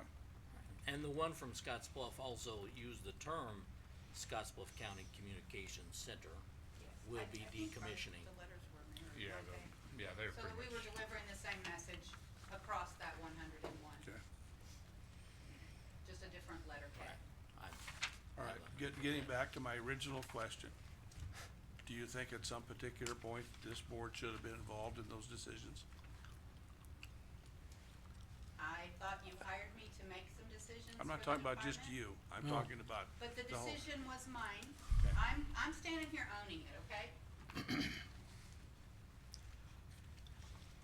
so, I don't, what happens with the county, your guys' decisions between you guys. Sure. I agree. I unfortunately cannot, I don't have any power to come in here and tell you guys what to do, right? I don't have any reasons to sway your decisions or do anything like that. My job is strictly for the city of Scotts Bluff. Okay. That is why I didn't come to you guys, because, and I understand that it affects maybe some of it does affect the monetary stuff, I get that. But that's unfortunately not my responsibility to, we had those conversations and I assume that was reiterated to you guys. I guess I also have a question. So I heard you guys talking earlier about that the previous director brought up equipment issues to you, correct? Why did, I why? wasn't here, but I don't think at the time, but in passing, he kind of mentioned it. Yeah, Not as a, I think it was at budget time, actually. yeah, he said someday we're gonna need to update something. Which But it was- previous? But it was never followed up on. Well, he never followed up on it, in fact, then Yeah. he ended up leaving, and that could have been part of the issue. So it definitely could be a drop of communications. I definitely don't think it's just, it's not all on Cindy. No, and I'm not We're trying, not I'm not blaming that. putting it on Cindy, I'm just, the whole thing is three things. Number one is we're not going to monitor anymore, we're gonna lose $136,000, and these folks are gonna have to find somebody to monitor their system. That's the information that, all That's of what this I is got. coming. That was all the information. That's the information that we're trying to build our questions on and Right. what's going on. Okay, I Right. think if you will let me go ahead and tell you a little bit about the alarm system and some of the figures, then you will see that we are actually not losing 136,000. Right, That was gonna be It's my gonna next- cost us a lot more than that. right. If I can get to that Yeah. part. Sure. And I heard you refer to that. I think when you have 68 of the 101 getting a letter saying they will no longer be covered, Right. at that point, I think the 33 that are left, your hands are tied. Exactly. And so you made a decision based on that in part. Yes. But I think you talk about the dollar amount and what Yes. you had talked about that. At the last meeting, what I remember, Cindy, is that, you had said that there was 111 clients. 101. 101 clients. Right. And we were gonna lose 117,000. What I went away from that meeting with, is that what you went away with? That was the number, and if you'd have told us it was a $2,000 deal, I think I could've slept a lot better that night. But that was a pretty big number for me, cause $117,000 loss here turns into about $5.8 million worth of valuation increases that we've gotta get from somewhere. Okay. So based off the fees that you guys are charging today and not off the ordinance, our 63 customers is only revenue of 7,875. Right. So, And if that's we go annual. with a That's new annual. system that meets NFPA and UL standard, you have that in your packet as well. There's a quote there. It's from a company called DICE. They are cloud-based. It is a redundant system, so we have that redundancy built in. We have the backup, the extra generator, if you will. So that is $14,000 to get it outright. Then you have a $2,000 a month additional cost for the maintenance, the upkeep, the upgrades, the updates, and all the things. That comes out to $24,000 a year, roughly. So the first year, it's gonna cost us about $36,000. But then, when we go to NFPA, when per the NFPA guidelines that we have to go to, I have to have 2 additional supervisors, cause I have to have a supervisor on every shift. I have 4 shifts, I have currently 2 supervisors, I will have to add 2. Those 2 supervisors at the current salary rate for salary and benefits are $148,000. $148,000. Which brings me up to a total of, now this system is costing us $172,000 a year. Those 33 customers, or those 101 customers, cannot make up that expense that it's going to cost my department. So you say that I'm losing $136,000, when in reality, I'm saving the county $172,000, If we upgrade, yeah. if we upgrade. Yeah, or no, but anyway, I think simply when we heard the story, 4 weeks ago, or whatever it was. That's not what I went away with. That, there was, the thoughts that, 130,000 or more was going to be lost, and, I think it just, not all the information was digested or whatever by us the way it should have been. I've liked the fact that we've had all 3 of you here tonight able to ask questions and understand things fully. And, I think it, to me, once I've started to comprehend all of that in one big picture, it has told me that 101 customers, even if we salvaged all 101 customers, it's not gonna be doable. And you realized that early on, and it just, probably needed to get conveyed to us sooner, is what you're hearing. And in the future, we'll probably try and do it that way, but to me, I think there was some thought that we could maybe still salvage the idea of monitoring these calls, and for my own business, I'm thinking, I wish they could come directly here. But, I am starting to understand that that may not be reality, and It was that, a whole different story than what we were told Right. a month ago. yeah, Just from to- what we digested at that What time. we were told. You know, I had talked to Anthony in Hastings also, and he said they were in the same boat we were. The cost to upgrade was not, they couldn't do it. And Yeah. I did have a phone call in to North Platte and Lincoln. Those individuals didn't get back to me, but, Hastings, almost identical situation. And that's why they elected not to continue. So, North Platte, Lincoln County, and the city of Lincoln? Yes, Both. both. Wow. You had mentioned NFPA was adding 2 more supervisors. That's an NFPA requirement. Yes, I have to have a Okay, supervisor per so we shift. don't have that same requirement if we go to, if there's a third party? What's the difference? That's what I say. They're trained to take 911 calls. Right, it's, requirements for an alarm monitoring center are different than requirements for a public safety communications center. I would love to have a supervisor per shift, but that's not required for a communications center. It is required for an alarm monitoring center. Okay, you're not gonna monitor the alarm, but you're gonna receive the call Correct. from a third party, is that correct? Correct. So we don't need any additional personnel or anything for that? No. Cause it's only if it's a fire alarm burglary. Correct. I'm Is not what- receiving all Okay. of the Not- troubles and the technician parts of it. So basically, it's still like a 911 call, like if I were to call and say, I need a ambulance or I need a Or a fire fire truck, yeah. Yep, but it's a third party company calling, hey, I need a fire truck at this address. I guess if that makes sense, or are we not explaining, or how can we explain it better? I'm still a little fuzzy as to why we would need two more supervisors To do the same job. to do, well, yeah. Well, it's Keep a it lot simple. like, Can I finish just a second? yeah, go ahead. If we're receiving a call from a third party, we're going to do whatever needs to be done, send a fire truck, ambulance, police, whatever. As opposed to that same emergency coming in on automatically, directly to our communication center. That's where we need the two more supervisors, is that what you're saying? Yeah, and Okay. unfortunately, we don't write an FPA code, we Oh, I just know. enforce them. I So, know, you so- I'm aware of that. Yeah, so what their reasoning is, I can't tell you.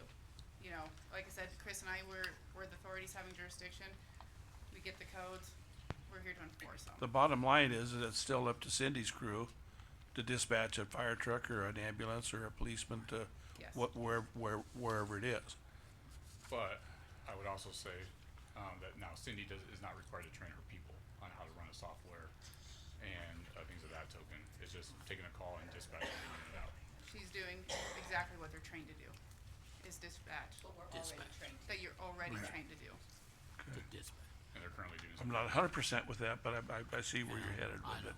and I can understand a little bit that issue of dealing with the technicians and dealing with some of those calls that are non-related to the dispatching, that she's maybe having to deal with now in the 101 calls or 101 alarms systems. That's gonna go away, so those will be, a little bit less, and, but the actual call of dispatching, and that's what I was discussing with Cindy downstairs the other day, was that you're still gonna get if there's a fire and you would've got one call, you're still gonna get one call back to you. And those amount of calls are really not gonna increase the way I see it. And what may decrease is those technician calls, and some of those other calls should actually decrease a little. We're only talking 100 accounts. And I would put it in this perspective, cause as someone who also works at frontline still, we always talk about how busy dispatch is, and I've been in that dispatch room several times throughout the year, including with my past job, and I know how busy they are. And if our call volume on the fire side is increasing, obviously their call volume on the dispatch side is increasing. And the bigger picture that I like to look at here with the monitoring is, like I stated earlier, Scotts Bluff has over 300 fire alarm panels alone, a little bit more than that. And you're talking 63 of those are through the county, directly to the county. That's a very small number. And that number's not gonna increase because people like, Nebraska Safety and Fire and Protex, they're using their own third-party monitoring companies. They're no longer going through the county. So that number is never gonna increase unless someone actually asks about that and wants to do that. So Correct. they provide that? Yes. If I would hire Protex to put a fire alarm system in my business, Correct. then they would recommend whatever company they're working with Yes, to sir. do that, okay? So We you would have definitely to- gotta look at that 10,000-foot view and not just what's Yeah, right in front narrow. of us. We gotta look at the entire Bigger. picture. The, What the future, cause we're growing, the town's growing, and that's the thing, is like Nebraska Safety and Fire, Pie Barker, they are using those third companies that they have, they offer that service. Right. Well, Okay. the way I see it, again, if we kept all of the 100 accounts that we're talking about, we would have to grow that exponentially. 3, 4, 5, 600 accounts to ever make it even think about being doable and profitable. So those, Or at least breaking even, I Yeah. should say. those 100 are the ones that are coming directly to our center. They're not going to a third party, is that correct? Yeah. Okay. So today, I'll use today as an example. So there was some fire alarm maintenances at some of our buildings in Scotts Bluff, and some of them come straight here to the comm center. So what has to happen is like, Chris Huey from Nebraska Safety and Fire then has to call Cindy and say, hey, I'm putting this fire alarm in test mode. He does his stuff, they log it as a CFS or call for service. And then when he's done, he has to call them again and make sure that they got all the correct signals. And if they're busy taking 911 calls, they're probably not gonna have time for Chris's call. They barely have time for my call sometimes. So with that being said, now, with them using their own third party monitoring, I talked to Chris the other day when he was at our city building, cause lo and behold, our city buildings were affected. He said it's so much easier for him, he could just log into his phone, put the panel in test mode and move on about his day. He doesn't have to bother these guys and worry about whether they're gonna answer because they're being, busy with people who lost their power and they don't know what to do, so. Boy, that would have been some good information to have 3 weeks ago. No kidding. Well, I think, It's you know, really, and it's when she- really clearing it up. when she I brought mean, it to us originally, it wasn't even on the agenda. No, You talked to us at Was it with this- the is it- staff Wasn't report, prepared. wasn't really prepared for it. yeah, And then- we understood that, Cindy. Right. That's why we're asking. Right. That's why that's why I asked to have it on last month's, or last meetings, to get the questions answered, and we got them. Appreciate you guys and your information that helped kind of clear it up a bit. Right. I Yeah, think Yeah. the main thing is if we would've known about it prior to, if it had been on the agenda, 'cause I think we should've talked about it regardless. I think, you know, I still think we should've In the been future. aware of it, and then we'd have got the right information instead of everybody going the wrong direction. And these are not the numbers I was led to believe, and it's changed the whole world to just tonight listening to you. well, it's That's clear, not what I believed this it's morning. clarified also. Yeah, but it's not what I which- was believing this morning. Okay. I'll also say one thing here real quick. If there's ever any questions, I'm always a phone call away. I always tell people that I'd rather take a phone call any day than have to, deal with issues and grievances and stuff like that. So I'm always a phone call away, and if anyone ever needs anything, just pick up the phone and call me and I'll answer any questions you may have. Okay, And so, I'm the same way. Yeah. It's a phone call away. so just to clarify, if I decide to put up, to hire VivNet, is that what it is? VivNet or whatever. I'm charged through VivNet, and then am I charged again through the county? That is what the committee that I have asked for in the previous agenda item needs to determine. Okay. That's why we pushed it back. I right got now. you. We're getting more idea I why we got you. need it now. Okay. I did not know. it Okay, was part of cause I've had some inquiries about that, about private, cause they're out and about, they're going up and down streets now, trying to sell systems, you know. I don't have one, but, Don't announce it. what's that? I said, don't announce it. But that's what needs to be, Yeah, I have my two friends, Smith and Wesson. figured out in the previous item. Correct. And we'll go back to that. Yeah, Okay. thank you so much for your, Yeah. it really cleared a lot of stuff Yeah. up, guys. No doubt, Right. problem. Thanks. You guys have any other questions? All three of Okay. you, thanks. All right, Thanks. thank you. You got Cindy. So, yeah, Cindy, you're staying? Okay. Yeah, I have a So- question, ma'am. okay, Is it fair for Come. a citizen to ask a question? Okay. Lisa Betts Marquez. It's BETZ-MARQUEZ. So it sounds like y'all had a great conversation, and I'm glad that it makes sense what you're doing. But I couldn't help, as I was sitting back there and listening, the concern I have is how many times I've heard it spoken that these alarms have been going through the system and not working, not necessarily knowing whether they're happening, whether people are, you know, the right people at the center are getting those messages, and public safety is paramount, you know, here. So what I'm curious about is what body met in January? Who was there? What are the minutes? I'd sure like to see the minutes. And who is the liaison for this? Who should have been there guiding and facilitating the communication, helping Cindy know what the right approach was to share with the board. It's a sincere question. I'm still learning a lot about the county, as you all know. But my understanding is that each of these boards have a liaison that is a county commissioner. And it should have been someone at a meeting that heard that and came to you as soon as they knew that people who were paying for an alarm system weren't getting the kind of service that their safety needs.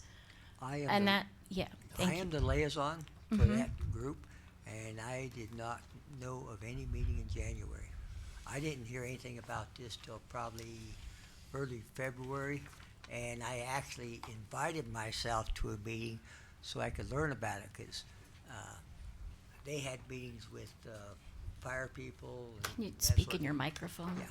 So, yeah, I was not aware of any of those meetings until I invited myself to a meeting with Celinda and the sheriff and John Ernie and a guy from, I think it was Protex, and then also Steve Davis, and that's the first time I was aware of anything and met with those folks, so. And then the other question I had is just how often was that system tested to see if it worked, and how long did you know it wasn't working?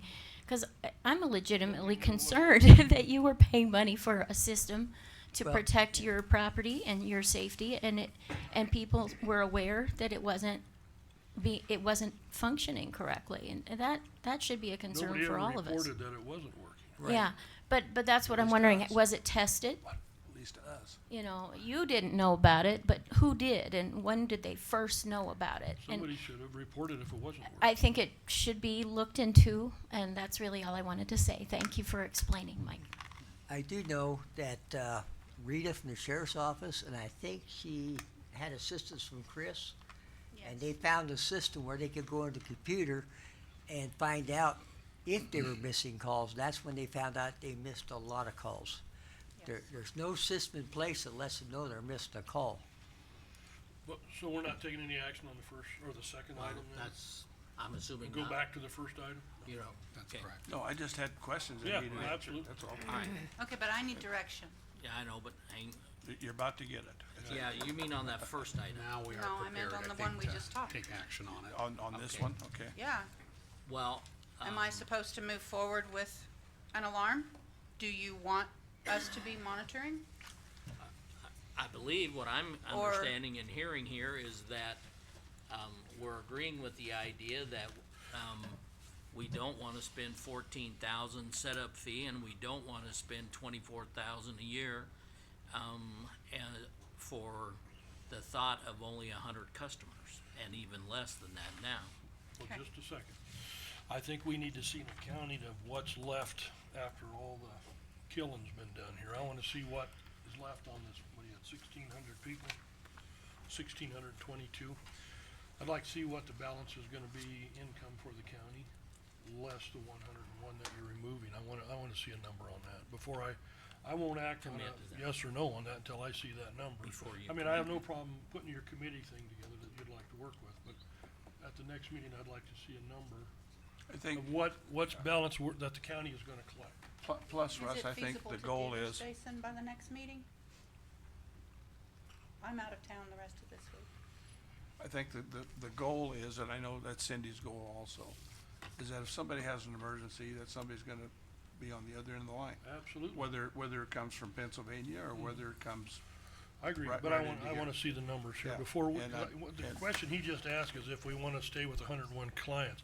I wanna know how much we're truly losing with the 101 going away off of the 1,622 and what our balance of revenue is. I wanna see what our revenue stream is. And you know, I don't think that's that complicated. We haven't been shown any of this stuff. We're flying from the seat of our pants here on proposed numbers. I Yeah, wanna and- see a number. plus the double billing, the individuals are paying, Pardon? they're paying the county to monitor, plus Yes. they're gonna have to pay I another. understand that, but I wanna see what was left. All right, I wanna so see what's left it after seems that. to me something simple then for Right. Cindy. Could be simple. Is, Cindy is still the same, which is, we don't want you to go take action on a new system Okay. until, this other stuff that we're gonna talk about here in a minute you're gonna have some new information for us, right? And at that point in time, I think at that point in time, if something's different, we can talk about it. But I think the indicators would tell us that it's gonna be virtually impossible financially That's true. to do anything. But, so I think at this point in time, you should put that on hold, just like we've been doing, really. Yep. Put that on hold, and, then let's talk about this other item, and then we're gonna be interested in those numbers, but in my opinion, and I may be wrong, but I don't think it'll change the thought process. It probably won't, but at least we'll be We'll know. doing our due diligence and seeing what these numbers are. At and least not we'll know. Voting on something we don't know anything about. So a cost analysis or, Exactly. Well, Kind of she part just of it. has to give us her numbers. I mean, she's got an accounting of what we're billing or what she's receiving every month total. And, you know, on how many people she's getting billed on the 1,622, less the 101 that we're giving away. What's her balance? Why, I just wanna see a number. And, I don't- yeah, that- I think, I mean, that's something you could email us. I mean, we don't have to have it at the next meeting. We could have it emailed to us. and I think, again, part of the questions that are up in the previous question are gonna need to be addressed, so. Sure. And then we can forward information to the commissioners once you have that, or bring it to the next available meeting, whenever that might be for you guys. If you're gonna be out of town some, then. But as far as Okay. putting your committee together to work on that, I don't have a problem with that. I don't Right. think that's a All bad right, suggestion. so her question is she supposed to move forward with doing something on equipment? And I think the answer is no. No. Okay. We're on hold with that. Thank you. Okay? Everybody agree to that? I would agree, yes. Right, I think so, at Okay. this point. Yeah, There's at still this- some- with there's this still some information. things out there that need to be cleared up. I agree. right, and we'll talk about that. So, there's no action then on the item that we're on. And then we tabled the prior item, and it's now time to, do we need a motion to bring that back up? I think we do. So. is I'll there- make a motion to bring up item number, whatever. Yeah, There's whatever no number item. on it. Is Previous Previous item. item, yeah, all right. I'll second that. So we have a motion and a second to bring back up the item that was tabled, which is the previous item. Any discussion? Hearing none, we'll vote. Well, I did not have that in there, so Okay. Oh. You wanna call the roll? Is that what you want to give do? me a second. Okay, oh, Hey, Mark. Mark. minute break. Okay. As soon as we're done with this. You could, yeah. Okay. I had it set up for you to vote on the actual item twice, Okay. but not that. So, go. I'm ready. You ready? So, we have a motion and a second to bring back to, regular discussion from the table, the Untable the previous other item. Alright, so we'll go ahead and vote.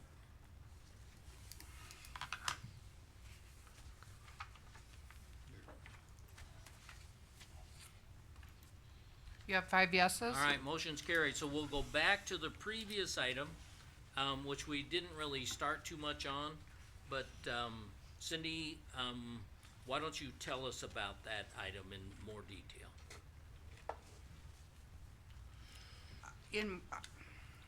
Well, I mean, I just need to see, I don't know how I can get more detailed. Okay, We just need to develop this group of people to determine what fees can we charge, how much, are we reading the ordinances correctly, what does the interlocal say? We just need those, and we need the legal minds Just to a do that. We confirmation need the committee. civil and the county attorney, both to help with that. Robert is the accounts manager, and then myself. so those four is the ones you're recommending, and that's what you told us here, and Yes. anyone, any questions about that? Cindy, you're talking about the fees that are coming from the other companies or the person, or the individuals themselves?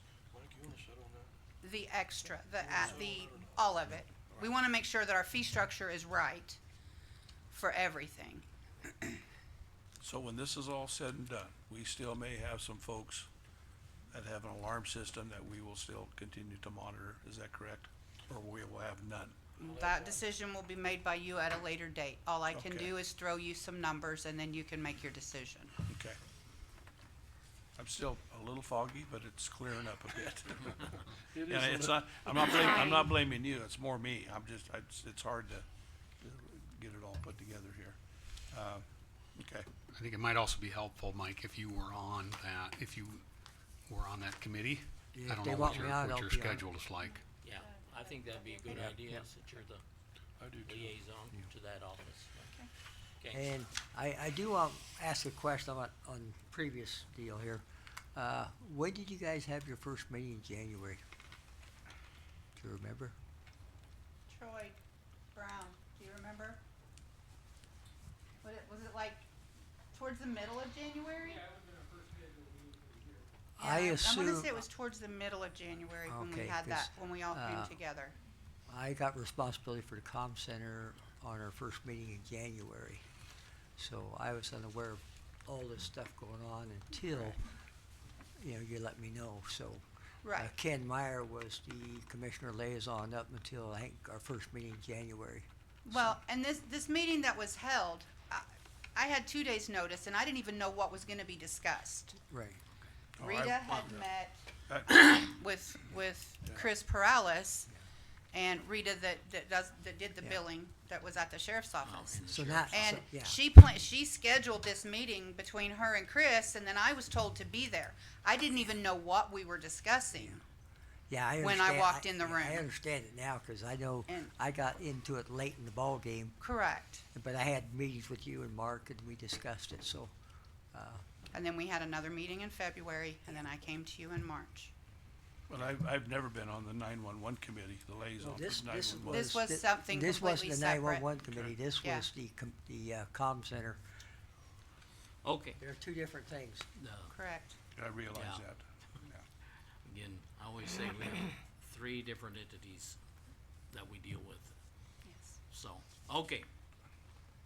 So, You need a motion on this, Mark? yeah, and so she's suggesting the 2 attorneys, Robert, herself, and Mike, Uh, to be on the committee. How about Troy? Is Troy on that as well? No? No, I don't think so. nope, It's not who you said. not his. Okay, I Okay. thought you were looking back there when you said that. No, I was asking him about another meeting that we had. Oh, Different deal. All right. Alright, so are you gonna do a motion, I'll or make the motion, basically what Mark, to include those 5 people, and again, it's, Jason Ocean, county attorney, yourself, Robert. Robert, And Mike. and Mike. And Mike. Blue, okay. Okay. I'll second that. Alright, so we have a motion and a second, any other discussion? Hearing none, we'll vote.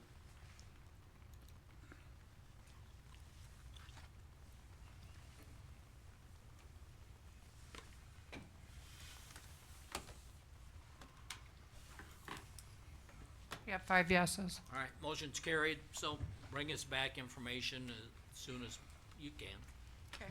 okay? Thank you. So, yeah, appreciate it. Okay, I've been asked by some up here for a break, so we're gonna take our 8-minute break. So, we plan on being back here at, what would that be? 9 and 8, 17 after.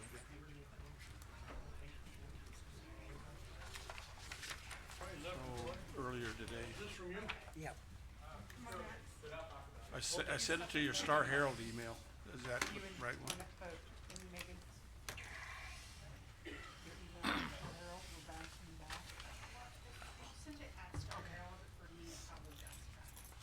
Ready? I gotta find another one. The meeting will come back to order. We're all here. Do you need a roll call or not? I don't think so. Took a break. All right, discussion regarding public defender position as per Nebraska statute. Matt? Thanks. So last week, Jason sent out an email. In it, it described the statutory requirements that we have as a board to fill an appointment for public defender in the event that nobody runs. And, I read through the statute, but it just occurred to me that I wondered if this is a systemic problem that we have. We haven't had anybody run for public defender, I think, since 2018. Bernie Straker, I think, was the last one to actually run. And it seems to me that I wondered if, why is that? Do we not have somebody running for public defender? Is it a statewide problem? Is it a nationwide problem? And a lot of things like, in the event that we, the caseload on the part of the public defender and the public defender's office, can they actually hear all the cases that they're currently getting? It just, so I wanted to put it on the agenda to talk about. I've asked, Jason may be able to speak toward it also, but, I also asked Mike Meister if he could come and maybe, explain to us, some of the stuff that, Okay. so. Makes it a problem? Okay, first of all, I didn't realize I would create this problem by not running. But I want to squelch a couple of rumors. One, the filing fee was not the issue. As 4 of you up here know, I told you when I was appointed that I was not going to run. I also wanted to dispel the rumor I've heard that that was a condition of my employment. It was not. I have health issues. I'm 65 years old now. I picked up another heart stent in December, and I could not commit to the electorate that I would stay here for the next 4 years. That's why I did not run. I actually called several local lawyers, tried to talk them into running, because I only called the ones I wanted to be my boss, so I didn't call Jason. But public defender, now that I've done this job for 2 years or a year and a half, this is the best job I've ever had. I love this job. The problem we're having, Matt, is we can't get lawyers to come to Western Nebraska. Scotts Bluff County Bar traditionally had about 65 attorneys practicing at any given time. Right now we're down to 45. Everybody is covering all over the panhandle now because Shadron has lost half of their attorneys. I was talking to an attorney in Sydney. They've lost 2/3 of their attorneys since Cabela closed. Dave Wilson retired. Kimball County no longer has any attorneys. When I was a young child and my dad moved out here in 1961, he was one of about a dozen attorneys in Kimball County. So that has changed the dynamic. So I've been working very hard trying to get folks in. I've been going to the law colleges. I've been beating the drums, trying to do what I can do. I finally have a live one, and then I see that Russ Reisig wants to talk about hiring freezes. Please don't. I said, I look on the agenda, and I saw you were going to talk about hiring freezes, and I'm like, Yeah. God, please don't. I've got a live one. But so it's a rural problem. It's not really a nationwide or statewide problem. It's a rural problem. Kids are just not coming to rural areas to practice. And because of that, as the bar gets older, a lot of guys have made their fortunes and aren't interested in going back to public service. The traditional avenue was you did public service work first, so I was a judge advocate. Then you went into private practice, and then you retired. Well, I did it really weird because I went public service, private practice, public service, and public service as a legal aid lawyer, now as the public defender for Scotts Bluff County.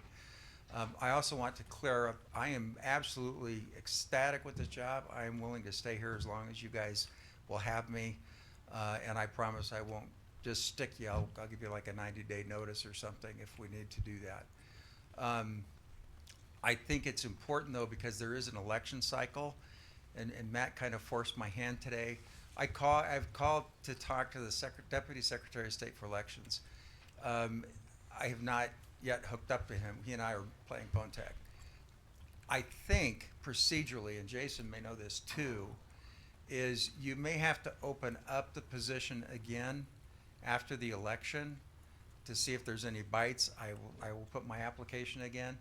But I think you may have to, because of the transition in the commission in January, you may have to, the new commissioners may have to reappoint me. I would think so. Yeah, so But I don't know if that's a required that it has to be opened up or if you can just do that. So I throw that out there for something to think about. It's a very important position. I mean, it's an extremely important position. My office right now, we're carrying 240 cases among 3 attorneys, and that's pretty consistent. 6 months ago, that jumped up on us to about 90 cases apiece, actually 95, because Helen Winston went upstairs to the county attorney's office and left us with 50 of her files to deal with. So we reshuffled those, and I think we finally caught those up with the trial I had last week. Anyway, we're working hard. My plan was after the election, and we get the new commission board set, that we do the dog and pony show that we all did for you 4 folks last year to kind of let you know what we're doing in the office and how we're doing it. And get the new folks on board right away to kind of understand what the role is of our position. You know, we're kind of a love them and hate them, but we are the one organization that saves the county money. I was doing some number crunching today. I didn't quite get it finished because the power went out. But it costs about 1/3 the cost of hiring a private lawyer to do a case with our office. So we're saving the county 2/3 of what that cost would be if it was a private lawyer. I don't know the answer to Matt's question as far as how you fix it and get folks to run. Like I said, I was recruiting. I'd love to say just raise my salary to like 150 or so.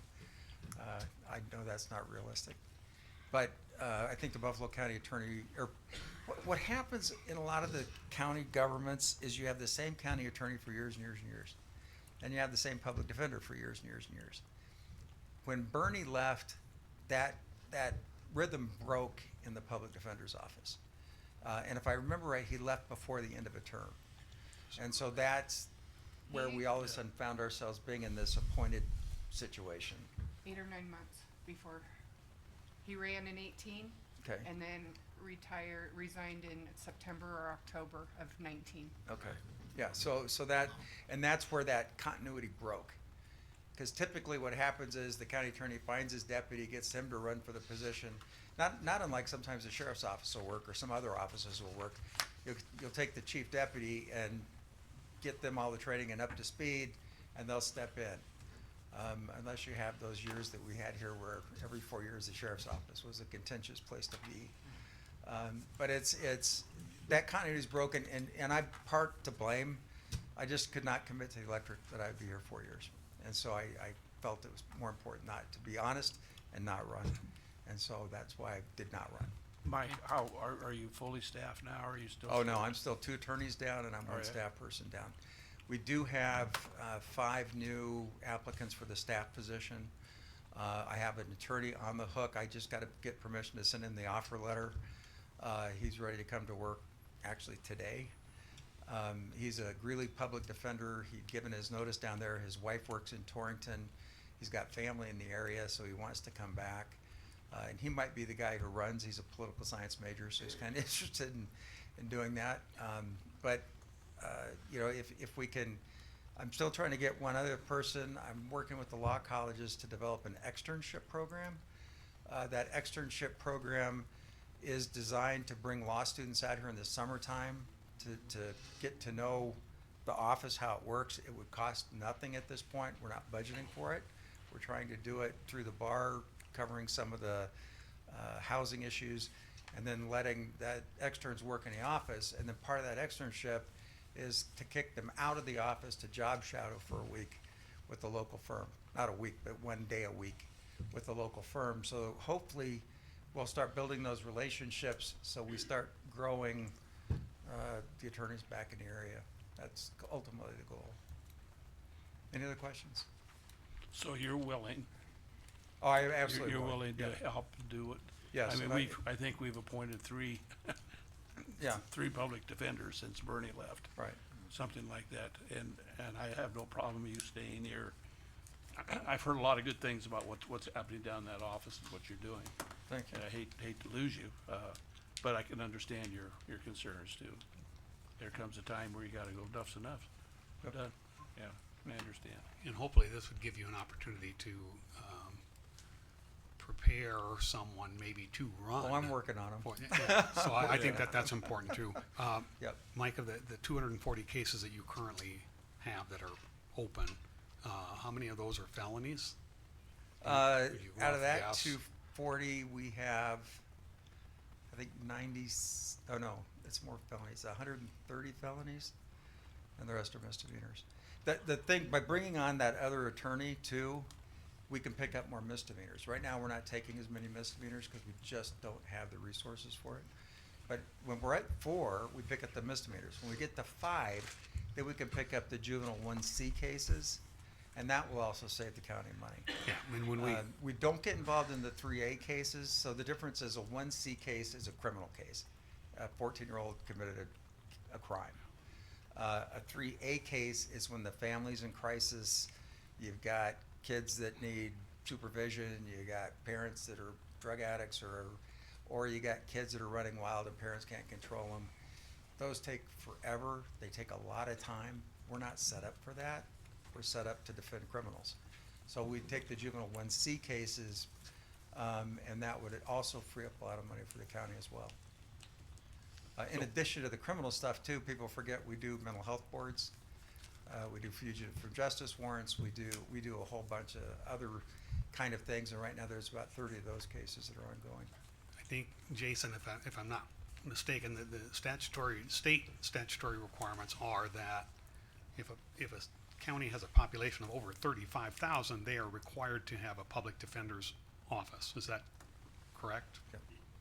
Yeah, Mostly. it talks about whether or not the county has, set this as an elected position, which they have, and then there's requirements that if you're above 35,000, what you can do, so that if no one runs, you've got the opportunity to appoint. Yeah, and so some of these smaller counties, they're not required to have a public defender's office. Somebody gets charged with a felony, is an indigent defendant, somebody in that locality would have to represent that person, and the county would be on. So they have some different ways they can do it. Okay. They have to fill the role, so whether it's, Yeah. the judges are gonna essentially appoint private attorneys to take on the need for counsel. You have some counties under 35,000 that have an elected position. And if they don't fill it, then they have to do a slightly different thing. I think they have a 3-person committee panel that's statutorily required that they filter out potential public defenders. If you're above 35,000 and no one runs, you don't have to do that. You could post for it. You can contract for it directly. It's gonna be a decision that this board will have to make in terms of. Right. Like Mike alluded to, whether you wanna republish it again, whether you wanna go ahead and enter into discussions about filling that role, but. Right, and the other question that I had, I guess, is currently there are some cases that you aren't able to take on, and they're farmed out to, if it's a misdemeanor, that, you're Yeah, kind of so pick and choose some of typically, those. yeah, we call those conflict lawyers. And so when we have a conflict in our office because we have 2 defendants in a case, or multiple defendants in a case, or recently we had a situation where one of our clients is a victim of another one that they started to appoint to us, and it's like, yeah, we can't do that because we're representing this person who's accusing you of doing that, so we have to send that one out. The conflict lawyers here that stuff is managed by the court budget. So the county court budget and the district court budget cover that, which I'm very appreciative. Some But it's places, the public defender's budget is part of that. The county court, district court's budget is set by this body, so it just occurred to me that we could save the county money by keeping that public defender's Correct. office full, or Correct. fuller.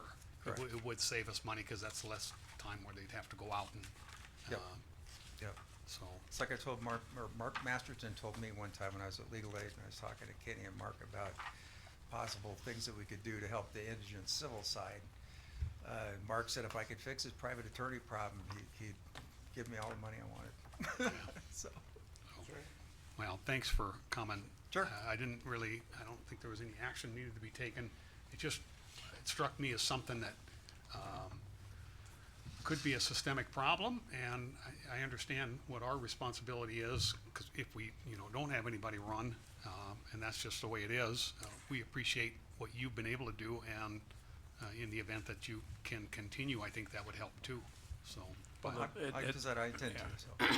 And the problem isn't just your office, I know it's in Dave's office, trying to get attorneys. No. It's through the healthcare, you can't get doctors to come out to a rural area, that's why they offer all the incentives and all the other stuff. We just right. we need to move somewhere else, I guess, I don't know what. But, again, thanks for what you're doing, and I feel much better that you're not really going anywhere, but you're still gonna be here to help us and do what we need to Nope, get I'm done, and planning on it. we'll deal with it. Okay. We'll deal with it, okay. Yeah, I was gonna say that the Nebraska Association of County Officials, they've been addressing this problem in Nebraska for a long time. Usually at most of our meetings, there's always a presentation from the State Attorney General's office discussing how difficult it is to get attorneys in these rural areas. I mean, there's some counties that don't have one attorney at all, and so if they use an attorney, they have to drive quite a while, so it's a very serious problem. Yeah, well, both Audrey Long and Stacy Bach have several public defender contracts with some of the outlying counties. So they're on a flat fee basis with those folks. So, And how many, cases do you think monthly or whatever that, you end up, having to be conflict of interest out of, and we have to hire someone else? in the last 2 months, Mark, I think I've said we've had 3 cases that we had to farm out. Okay, The rest of them we're able to take. and again, did you say that the judge, they get to appoint The who judges, that's that gonna yeah, be? the judges would then, like, if Jason's sitting in the room and they saw him, they'd say, You're "Oh." gonna do it, yeah. But it's not quite that way. The way the judges work it is they've got an appointment list, and the lawyers that wanna take appointments are on that list. Right. But they, technically, the way I understand it, they can appoint anyone they and they could. have to take it. Yep, I was in court the other day, with a gentleman, and Judge Dovavoni said, "I'm gonna appoint Mr. Meister and come up here and sit down," and said, "Okay." And I was second chairing for that guy, who, he wants to be pro se, hopefully we'll get him talking to letting us represent him, Sure. but he doesn't wanna be a burden to anybody, and nice fella, figure it out. So, Jason, I wanna be absolutely sure. If it's a county of 35,000 or more, it has to be an elected public defender position. Well, the statute talks about whether the county has designated as an elected Right. position, and the county did do that. And then if you're above 35,000, then you have certain requirements if you're less than 35. So if the county's population ever dropped down, a decision could be made later whether you wanna maintain it as an elected position or not, Or appointed. Right. or appointed. If I we think were, it goes Right. back to what Matt talked about is, I think Mike probably knows this, I think Adams County had Judge Illingworth do a survey in terms of the cost analysis Yep. of if you farm it out versus you have a public defender's office, does it end up costing the county a lot more sometimes to farm it out? Sure. And you think it would? No, the numbers I've crunched would be about 3 times what it costs to man our office, yes ma'am. So is it a vote of the people if it's an elected position? Yes. I want that clear. Well- It sounds like they get to decide. Oh. It's a vote of Well, I the think people. we It's did. a Well, vote. under the circumstances we're in here, they are Because going to there's- decide. Well, It for would an be an appoint- appointment, Right. but Be an if it's an appointed position. elected position or not. And somebody files for it, then it's a vote of the If people. nobody does, Right. can the people of Scotts Bluff County decide if it's an elected position or not? You know, is that my I- That's the Well, you question. just That's answered really my what Well, I'm that I don't asking know. I too. know that the county has designated it as an elected position, but whether that was done by a vote of the board or the Okay. population, I don't know that. But you said after Thank you. 35,000, we have to appoint one, so. And I have If, a question. if you're in a county above 35,000 people and no one runs, then it's the board's job to appoint So it somebody. means we have understand to that have part. one. We have, You have to have one. Below that, we don't, we can Well- let the judge appoint. So I'm still asking, cause it was asked of me, and that was, do we have to have an elected public defender? Right now we do, and if, Because we chose to before. Correct. But what if we choose not to? Then do we have to? I think you would have to wait and do that after the election cycle, but it would be an option. Could It be would an be an option. option. Because that wasn't addressed in the memo that you had sent to us. yeah, I didn't look at that specifically, whether or not that can be readdressed. I don't know if you're above 35, I haven't looked at how you would, if you wanted to not have it be an elected position, Right. what you would need to do. Well, someone asked me that, and someone referenced the fact that a lot of the cases get subbed out anyway, and, you know, the numbers you have would be, ultimately interesting with that, but, Well, most of them that are getting subbed out right now are misdemeanors. And that's just because we just don't have the capacity to take them. But if I can get this other attorney Aren't on those- board, I'll get Aren't those those taken care of. costing 3 times more to do though? You just said they're 3 times more anything you hire out. It's 3 times more to hire out. So it costs, but even if I bring in another attorney, that increases our capacity to take the misdemeanor cases that we're not taking right now. That you have to hire out to get done if you don't have that. But you would That are s- appointed out. yes. Right. but you would still have some that you would have to hire out, right? Oh, yeah. Anytime there's a conflicts. conflict, the court has to appoint that out. Right. But typically, you know, if we lived in a big city, all the frequent flyers that come and see us all the time, we would be conflicted out of every case. Because we defended this guy 6 months ago and we're prosecuting this guy now, but he's a witness in that case. We don't do that. And we've talked with counsel for discipline every time there's a really tough question on that, so that we make sure we're not breaking the ethical rules. But we try to take every case we can that's a felony. I don't think we have conflicted out of a felony case in over 8 months.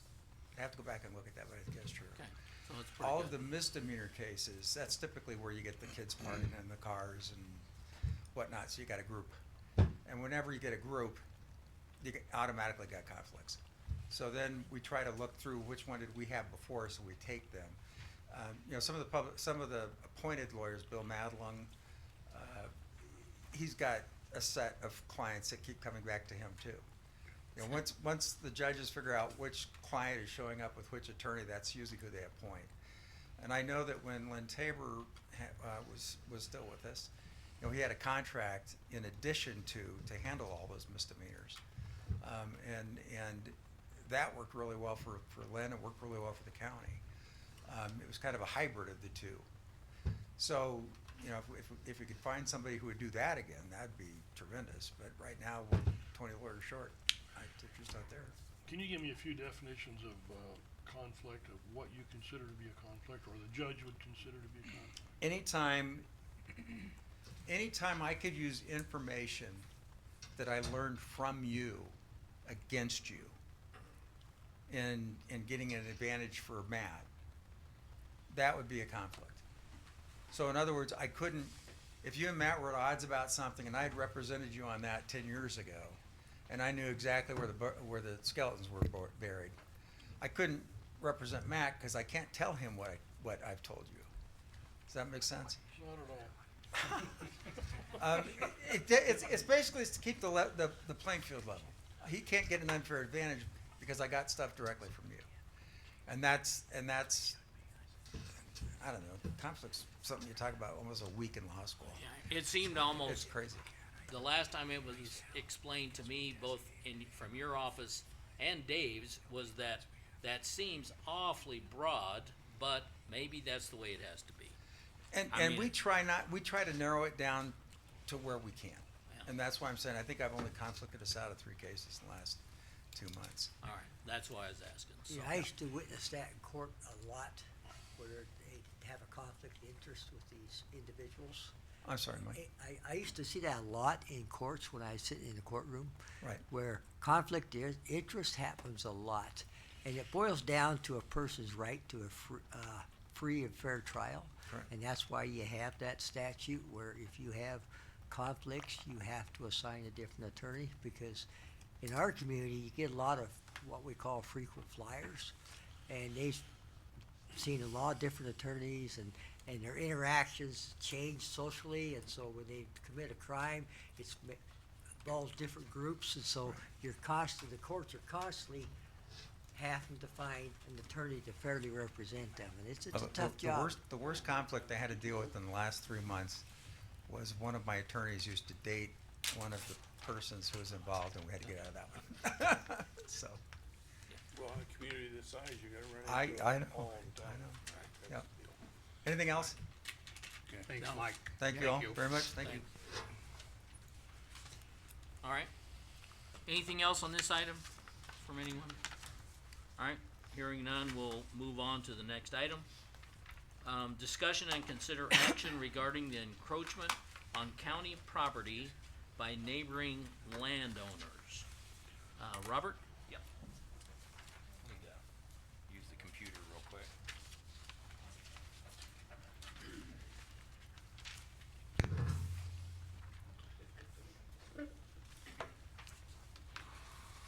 We don't have a hard copy of this, right, Robert? No, it'd be easier That's fine. to show the map. It's fine.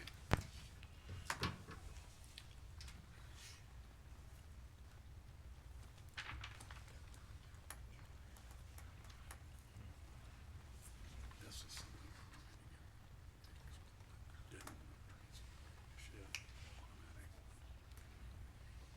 I'm sure the technology is there. That's better, but.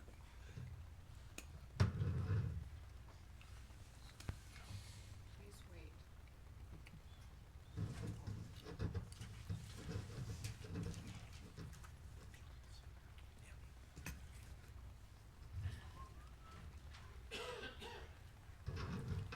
Well, we're waiting for this What to are you come up. pulling up? I have, talked with John about the possibility of. Yeah, you can.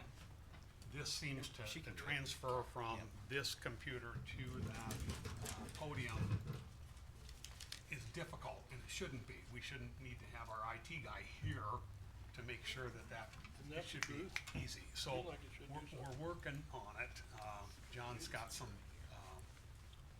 things that thinks will work, and it'd make it quicker to transfer back and forth from Kelly's laptop to that computer on the podium. That makes sense. Probably a little past due, but we'll take it. Okay, You want me to work on that? Now look, I'm only gonna be here 3 more years. Be careful. That other one down so we don't get confused. Now see if it works. Okay, It does. perfect.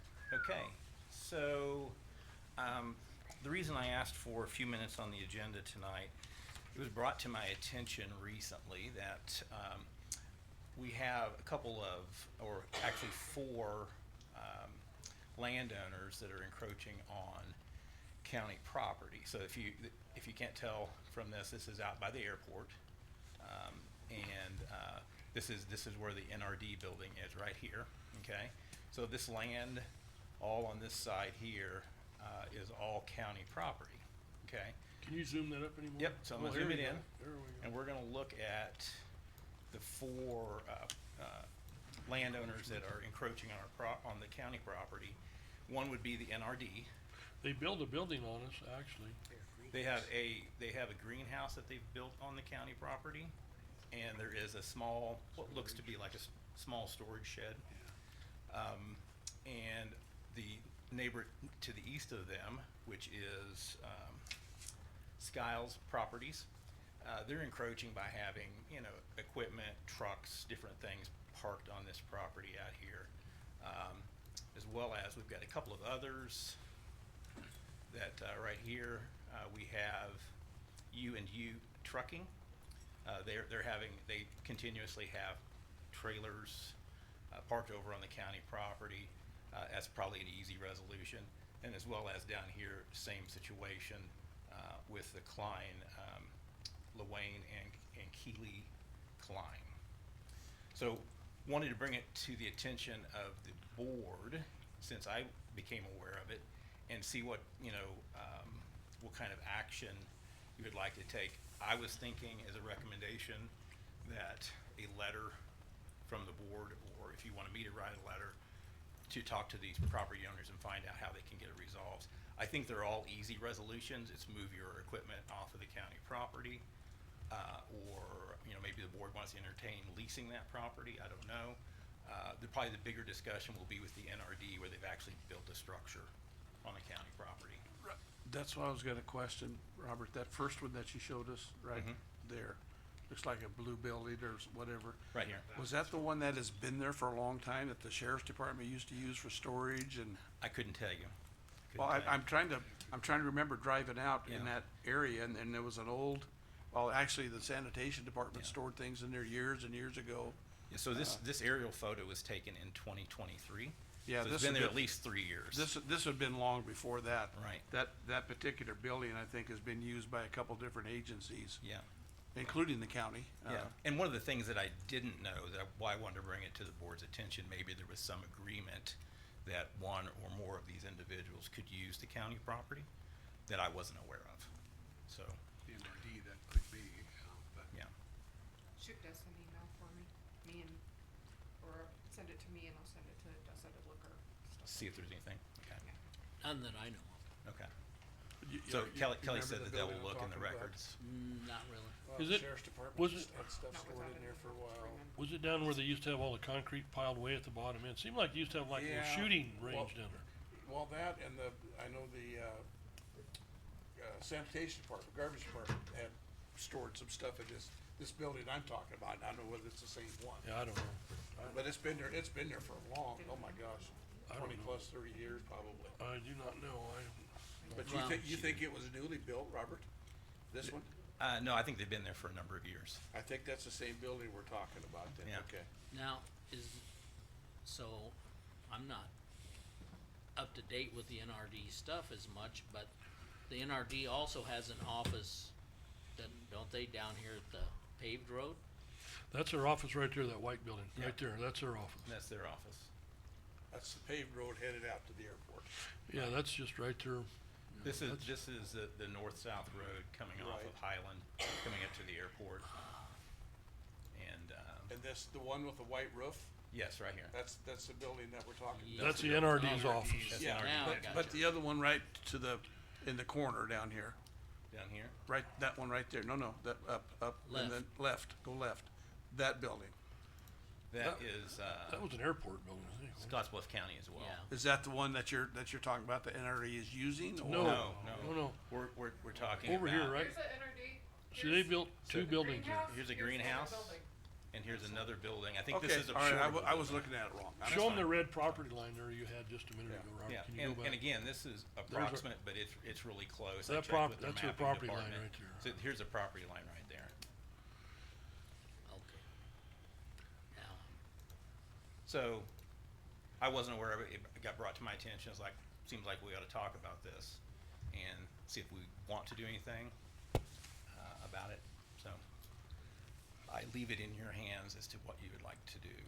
If you would like me to draft a letter. How would you handle it if it were private property and somebody, Probably sued. you decide to build a building on my property? Yeah, it'd probably be a lawsuit. Well, but I'm saying, we're kinda in the same thing here, aren't we? Mm-hmm. a little Yeah. bit. The, For so, most of it, you could probably handle with a letter. That'd be a good way what to do we start. call Other that, than adverse building. possession or something if they don't? Yeah, and that's part of, I think, what That's what I Robert's was trying to head off is sending out a notice letter right away to They've, address they've the awarded county's adverse right to possession in land. this county. Yeah, let's see if we can work it Did out what, first. Russ? Yeah. They, Oh, Mark Masterton, several years ago, he was wanting to build a house up in the northern part of Scotts Bluff. And there was a corner in a lot that a guy had been planting a garden in and keeping the weeds mowed and not making it pretty. So he just went in and put a claim on it, and the people went to sell that lot. Well, he had already taken that property by adverse possession because he'd been keeping a garden there. Well, if we continue that, we're not gonna own that thing in a few years here. I mean, we need to look at these things. well, many times I think, doesn't just the letter itself helps protect for a certain number of years or something, and then, Well, and I think that the idea here too is that it's the most cost-effective way. Oftentimes demand letters will just resolve the issue and they'll move their property. And if not, then you could always look at the more expensive options. But I think having Robert do a letter would be the least expensive way to potentially I could see resolve in most of it except the NRDs where they've actually built a building. Right. That might be a little Yeah, bit. the rest of the stuff just needs to be driven ahead. Just moved off of the property. I find it hard to believe they just built a building. I think you need to research to see if there's some type of agreement Been there so long, I don't have that was anything. made with the county. That might be smart. That might be. Cause I just don't think they would build one like that. You don't know, but they don't know where their property line is. So if you send the letter and it's the first version being the nice version. Right. And, saying, hey, it appears there's some confusion and, yeah. Right. So you send the nice version the first time and see what their response is. And then hopefully they'll say, oh, yeah, I didn't realize. If they that," have an and agreement, they then take it care would of surface at that Right. point. Yeah, if they have They an may have an agreement. agreement that all of us are unaware of. Kelly did offer to go back and look in the records, Right. so I'm gonna send her an email to have her Okay, look. good. And I realize we're not using it, so that's one thing, but again, you know, at least for the people that are, private individuals or private companies, seems slightly different to me than the NRD, but the NRD has also taken more liberty here than the others, in my opinion. Right. And I so, honestly don't remember whether we have an agreement with them or I not. don't know. Depending on how old that building is. So, but I don't think it hurts anything to start with a letter. If that's what you're, That's what I'm recommending. Let's Yeah. start there and see if we can get a discussion going. just make sure everybody Probably knows three where of the them, they'll property just move line their is. vehicles off and they'll be fine. I Right. think, like Ken said, the NRD one is probably a little bit more complicated. Yeah, just, Do we need that in the form of a motion, do you think, or, Think we set need up a that way. motion to send them a letter? I would say you can make a Probably should. let's consider I would, action, so. I would so move that we, instruct Robert to May I write have a my letter note? to, those individuals that are in violation and the Natural Resource District. That's a little different, but, I think they all should have the letter Think and they we'll, need the letter. we'll iron it out. and then, So- Cause I don't know that land wouldn't be for sale. What do we want with it? You know, I mean, if we wanna sell it to NRD or whatever they wanna do, but I think we should at least have an option to The do letter something will start the because discussion. we're not letting anybody else, on our property. Yeah. And I'll report back, obviously, once I get a response back from these individuals. So if I understand the motion, it's a motion to have Robert send a letter to the 4 entities that are encroaching on our property. I'll second that. All right, so we have a motion and a second. Any other discussion? Hearing none, we'll vote. In just a second, please. I already voted. You I did could. too. I did too. I'm not Nobody voting does yet. that either. You can't make me, Kelly. Okay, All right, ready to vote. it's not funny. Well, try it, go ahead, go. You have 5 yeses. Okay, motion's carried. All right, thanks. Yep. All right, we're going to the next page of the agenda. It's discuss and consider a temporary hiring freeze. Russ? All right. Well, you know, last year's budget, we put a $15 million budget together, and we're collecting 14 million this year, and we'll be collecting that 15 next year. We're always a year behind, and I'd like to at least slow up some of this, hiring just a little bit until some of the money gets here. I don't feel like we have the funds to continue to hire, you know, the way we've been working it. So I'd just like to, you know, Are you talking initiate about- I'd like to initiate a freeze to where the board can still, if somebody comes in and they have to have someone, that we can still override that freeze, but still not let everybody just hire at will. Are you talking about additional personnel or replacement of personnel that are already in place? All the above, because I think we need to look at some of those when they retire or they, you know, whatever. I think we need to look at each one of those individually, you know, and I think that should be up to the board until we have sufficient funds to make this right, because we're operating $1 million short in this budget, so all the offices, you think, or would there be some? everybody. I'm not gonna hold anybody, say, hey, you know, with everybody but this person, I'm not gonna do that. Robert has something. Yeah, I would like to comment on that. I think it would be fiscally responsible and it's a good hygiene check, for, whether you put a process in place where, hey, we're getting really tight, we need an additional approval process that needs to come to the board, or we're getting ready to start our budget cycle right now. I think it's a good thing to, have all of us justify all the positions we have, because I think it's safe to say that processes change, hopefully they improve, technology changes, hopefully that adds some efficiencies to us. And I think from time to time, we need to look, or the board should look, I'd recommend the board look at it and say, hey, let's let people bring them to you, the new positions or the backfill positions, to justify those, because we're talking about taxpayer dollars, and if we're running over in certain departments and not in others, that's that could be a problem.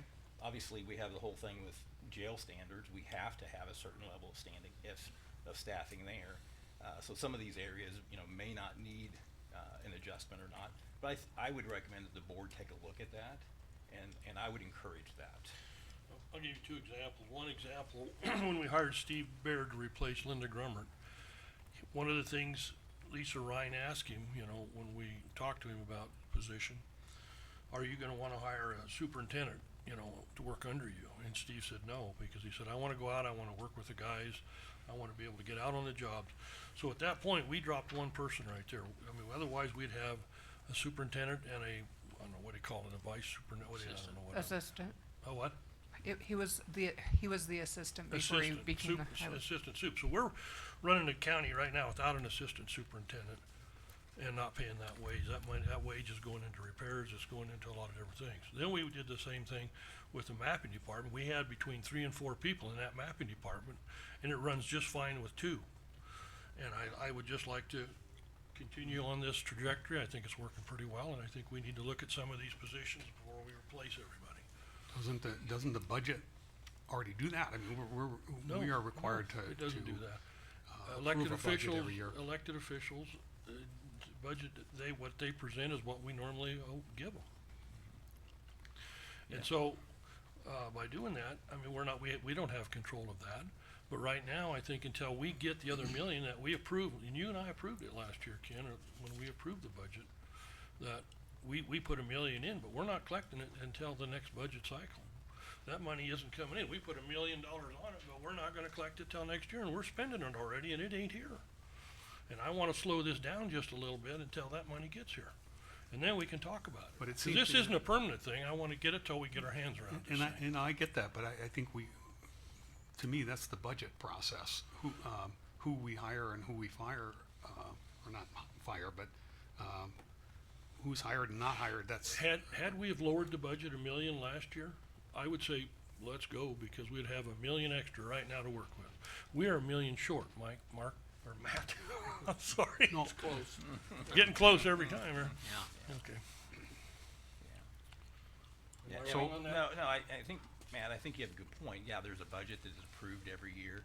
And I think everybody recognizes that the 5 people on the board who are approving those, they don't know every job, every department No, we don't. intimately. And I think that every once in a while, it probably needs to have a sense check to say, are you really staffed appropriately, or are you overstaffed? How busy are you? Are you, those types of things. Another thing that I would add is, we have, last year, the board approved, increases which Russ mentioned. I thought that was a really great thing. But also, the board stepped up for all of the elected officials this year for the next 4 years and said, hey, we're gonna bring you up to standard. Well, let's just make sure that everybody's up to that standard and they're actually performing at that level that the board's expecting.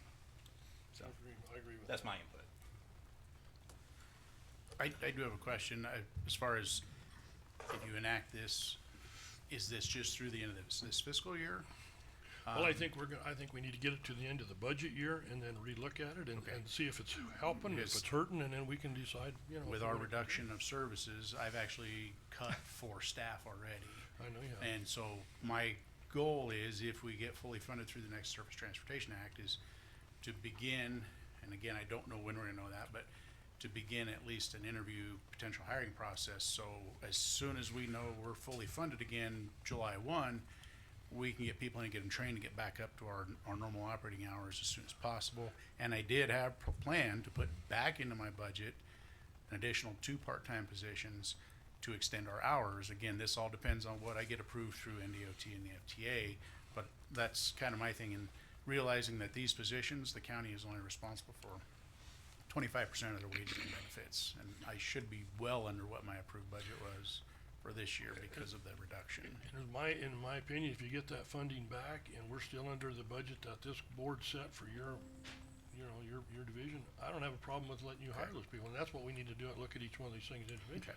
But just to hire people that we don't have money for, I'm not for it. Okay, I just want clarification on that. No, So I if we wouldn't can have get no back problem up to doing our normal operating hours, I will need to replace some folks that Yeah. we have not replaced since they've left during this cutback, so.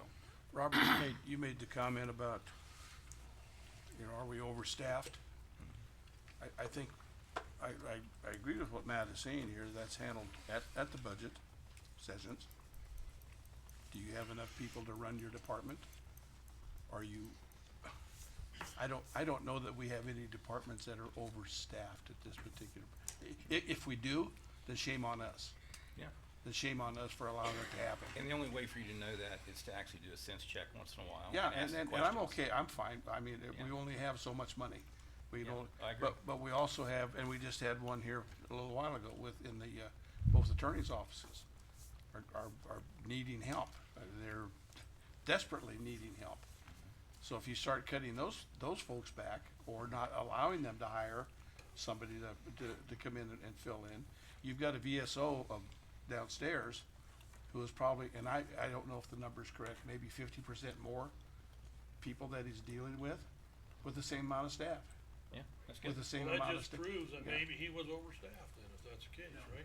No, Just the not even opposite. close. I'm just talking- Not I think- even, not even Well, close, Russ. He's Well, so I'm far just saying. understaffed. Not But I even said close. we can deal with that as they come. Yeah, so we have departments that are out there now that could use more people to make them more efficient and could get the job done. I don't know that we have anybody that has more people than what they really need. Again, if we do, that's our fault. That's our fault for not How are we gonna fix recognizing it. that? What's your plan to fix that? Yeah. It's a budget thing, and I think, if we, decide, I guess, that we're going in debt, and to me, that's a budget issue, not a hiring issue. If Sheriff Overman has 2 deputies resign, I would hope, he's gonna wanna fill that as quickly as possible, and I think, he should be able to do that without having to go through the board, if that makes sense. And I Well, might be think- wrong, but I think when we get the other money that we've approved, yeah, but I think we've hired several people that we hadn't had in the past, and I think we need to look at this. Go ahead, Lisa. Lisa Betts Marquez. I've been talking to quite a few department heads, and one of the things that I've heard 3 times is that we're approaching a retirement cliff. That there are some highly specialized people at top jobs in the county, and they're looking at retiring within 1 to 2 years, 3 years, and I'm concerned that if we continually freeze hiring, then some of the situation we might be creating or developing without realizing it is a crisis when those people do retire, and we lose institutional knowledge, we lose their expertise. It's very specialized, and we may want to consider bringing people on board with the express goal of training them and getting them into the knowledge base that we are going to need. Because if we let them retire, then we have to hire a contractor, and they cost a lot more. And those contractors might have to come from outside the area, and they also may not know Scotts Bluff County. How many do you think will retire till July? Well, not till July. That's all I asked for the freeze to go to. And I'm not fighting you on that, Russ. I'm just saying I'm learning some things that we need to be looking ahead on. That's all. I appreciate what you're saying. Thank you. I want to address one issue. When we do have well-qualified people retire, part of their leadership is to develop someone to replace them. So if they died tomorrow or retired tomorrow, they have someone in that office could step right in and do the job. That's leadership, that's common practice in business, it's common practice in the military. Your goal as a department head should be to train your individuals to the highest level you can, so that if you're not there for a long period of time, things move keep over. rolling in your office. And I know that happens here, but in some cases, in some places, it doesn't happen, and then you do have a crisis on your hand if somebody retires and all of a sudden, who can step in? So, So you're hiring horizontally, not vertically. right. And so we move them over, not up.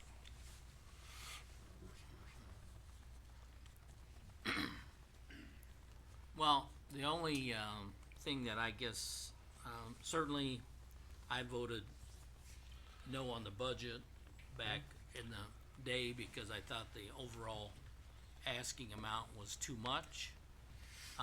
Part of that possibly, number of people, salary and benefit packages that come along with that. That may not have been all of it, but that could have been some of it. I guess, we've been asking staff to, cut back all since when? Since Well, November? that was the thing, we asked them to cut back, December, but nobody's done it. and that I don't know. I hope some of them have. I don't know clearly as to, where they're at on their budget compared to where they thought they would be at this point in time, but it is true that we only have April, May, and June left in the fiscal budget, right? Fiscal year. And so, what you're asking on this is for those 3 months To get at into the this new point. budget year. And then the weird part, as I always say, is that again, we don't even really start the budget process until after we're already in the budget, which No, it is. won't happen this Yeah, I year. know Not you're trying to Won't happen this year. change that, aren't you? Yeah, just so you're aware, I think, that the month end was gonna be closed either today or tomorrow, probably delayed till tomorrow since with the power outage today. But once we have that, I can begin putting together the budget input sheets and getting those out. I'll be getting those out within the next week or two. Where we So we're are starting right now- way earlier than we ever So have. we'll actually move in July when we should have been moving in, so Where we that's- are right now in terms of this, fiscal year, in terms of, are we under budget, with 3 months left? I guess that's a question that I would I don't know. Well, everybody budgeted, let's just look at the picture, everybody budgeted what we're in right now, correct, for $15 million budget. And we're gonna collect 14 million from the year prior. Right? Well, when we budgeted, we certainly were expecting collections now. But they don't come until the next year. Well, We're a year in the rears. calendar, yes, but budget year, no. But we're, I mean, when we budgeted, we knew when to expect that money. To me, one of the differences is that Heather and or Robert both maybe have been telling us the funds have been coming in slowly, slower than normal. And so we ask all staff to, put off some of their, capital improvement, purchases or any other significant purchases. Could we move them back a little bit? And that's what we're gonna do, we're gonna get to the end of this year, and they need to spend those if they're gonna do it, which they're entitled to spend that money. But if we can hold back a little on the labor, we can meet this shortfall on the revenue we're gonna have. Cause we need to let them spend that money, whatever they budgeted, if we're gonna buy a printer, they're entitled to buy that printer, but we need to hold back some other spending. Do we have any knowledge of any departments that are wanting to hire over and above their present staff? I don't have any right now at this moment, I don't have anything in my mind, I'm not trying to single out any one department. No, that's not what I'm asking. Oh. Do we have knowledge of some folks that want to hire more than what they have right now? No, I don't have that, Ken. Yeah. I'm not trying to do that. Yeah. I'd like to stabilize and hold this together until we get to this next budget year. If it works the way Robert appears to think it's gonna go, we'll be into the new budget year knowing where we're at, on time, being in good shape, and we can vote this back out. I'd like to get there. So what I'm saying is you're asking for a hiring freeze for 3 months, knowing full well that, if the department heads come to us and plead their case that, hey, we need to hire somebody, or, If we're gonna replace know, someone or something like that. I mean, we just heard Steve- that from Meister, and we just, possibly heard it from Kirk, but I don't know that his will happen that fast. No, it'll, when he's got the money, we Right. can talk It'll about it. His be might be into after, the but next year, probably. Steve Baird, and I talked to him the other day about it, he's gonna have to hire some guys for the weed district, cause they, one of them became a truck driver, and the other one had a DUI, I believe it was. And so he's he doesn't have anybody for weed, so he's gonna have to at least hire one weed guy and pull somebody out of Road and Bridge, you know, like the way Ed meant. Is it in his present budget now? to He's do got that? it in the budget. So, So we'll, So that's we'll, not an additional expense? it's not an additional, Steve, but okay. we will need to approve that, and so he doesn't hire 2 or 3, and if he can get by with one, we're gonna try to do one. The fact is, we do expect the department heads and or elected officials to come in within budget. And if they, and certainly some didn't last year, No, there was some And pretty we big didn't- overages. and we didn't, We had a it- $200,000 overage last year, that I'm aware too of. carried away with any kind of, there was one of them that seemed to be, I thought, in the overall scheme of things, less than 0.5% of their overall budget, but all of a sudden, they had to have a adjustment in their budget right at the end of the year, and I'm thinking, really? Do Yeah. we really have to do that? That's why I'd and, like to set the brakes right now. So I would only say this, and that's that I don't have a problem with the theory of, setting a hiring freeze. But you're saying contingent upon them being able to plead their They can plead case. their case right And here. if they, plead their case and we want to allow them to have a employee, we can do that.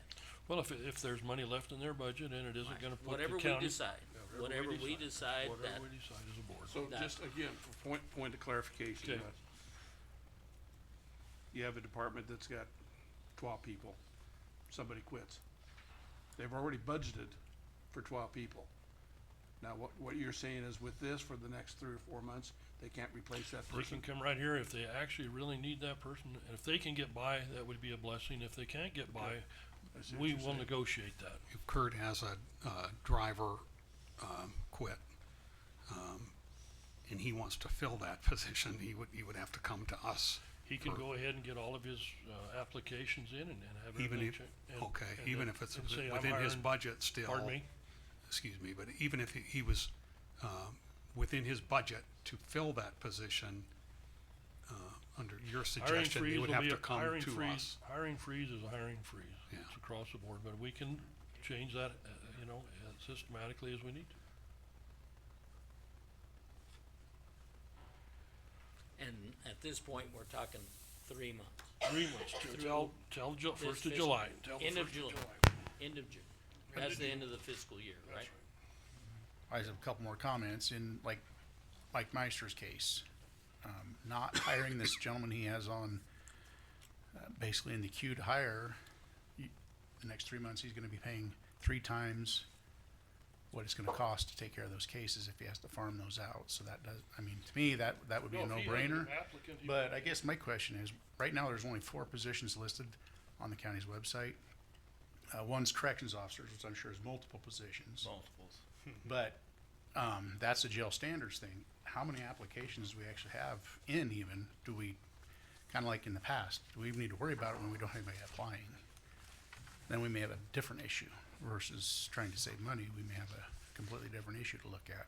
But just speaking for a person who's been understaffed numerous times and a lot during my time here, I think Mike's got the perfect case and I guess if you're gonna make a motion to do this, I think he should be accepted out of that on that case right away. He's obviously pled his case, but just a thought, as we go forward, because like I said, I'm not planning on replacing any until at least July, till I know what I've got for the next If fiscal you're gonna year, do so. it July, you're not gonna apply it. But, that'd be my Yeah, and my it's, concern. just some of the positions we have open, we have a number of correction officers, which this board has already given approval to sheriff to fill those positions when we were out on the jail tour, I think. But with a hiring freeze, They you were wouldn't be making a able to do that. decision at the detention center tour? Yes, you can. All we have to do is just sit right here and discuss it. I mean, if it's a definite need, I'm not gonna hold back on They definite so need. told him it was in his budget, he could do it, that's all he said. It was already in his budget. But So, but they can't come back here in July and say, hey, we're short $300,000 again. I would 100% agree with that if we say no additional hiring. If you got 12 people in your staff now and you wanna hire a 13th, keep it at 12, cause that's what you were budgeted for. But if we get down to 11 and we're gonna replace that 12th person, what you're saying is, no, we don't want you to do that unless you come to us, Not right? necessarily, I mean, you got the county attorney's got like 3 or 4 he would like to hire right now, that he's got budgeted for. yeah, so I there's. think it's budgeted for. So the position we have open, there's a number of corrections officers, deputy public defender, I think a few equipment operators in roads, legal secretary, records clerk, victim witness, coordinator, and a secretary. Those are the positions that I'm aware of. That's a list that Kim gave me a little while ago that we've had requests for postings. So there are a number of positions that have been posted. How many do So- you have for positions altogether, would you guess? Probably, I don't know, there's 3 of those, probably 2, 3, probably somewhere around in the 8 neighborhood that are posted right now. Like I said, we can, as a board, change according to what the needs are, but I'd like to see us hold back a little money to get us to the end of this year, until we get the budget money that we appropriated for this year, cause it isn't here.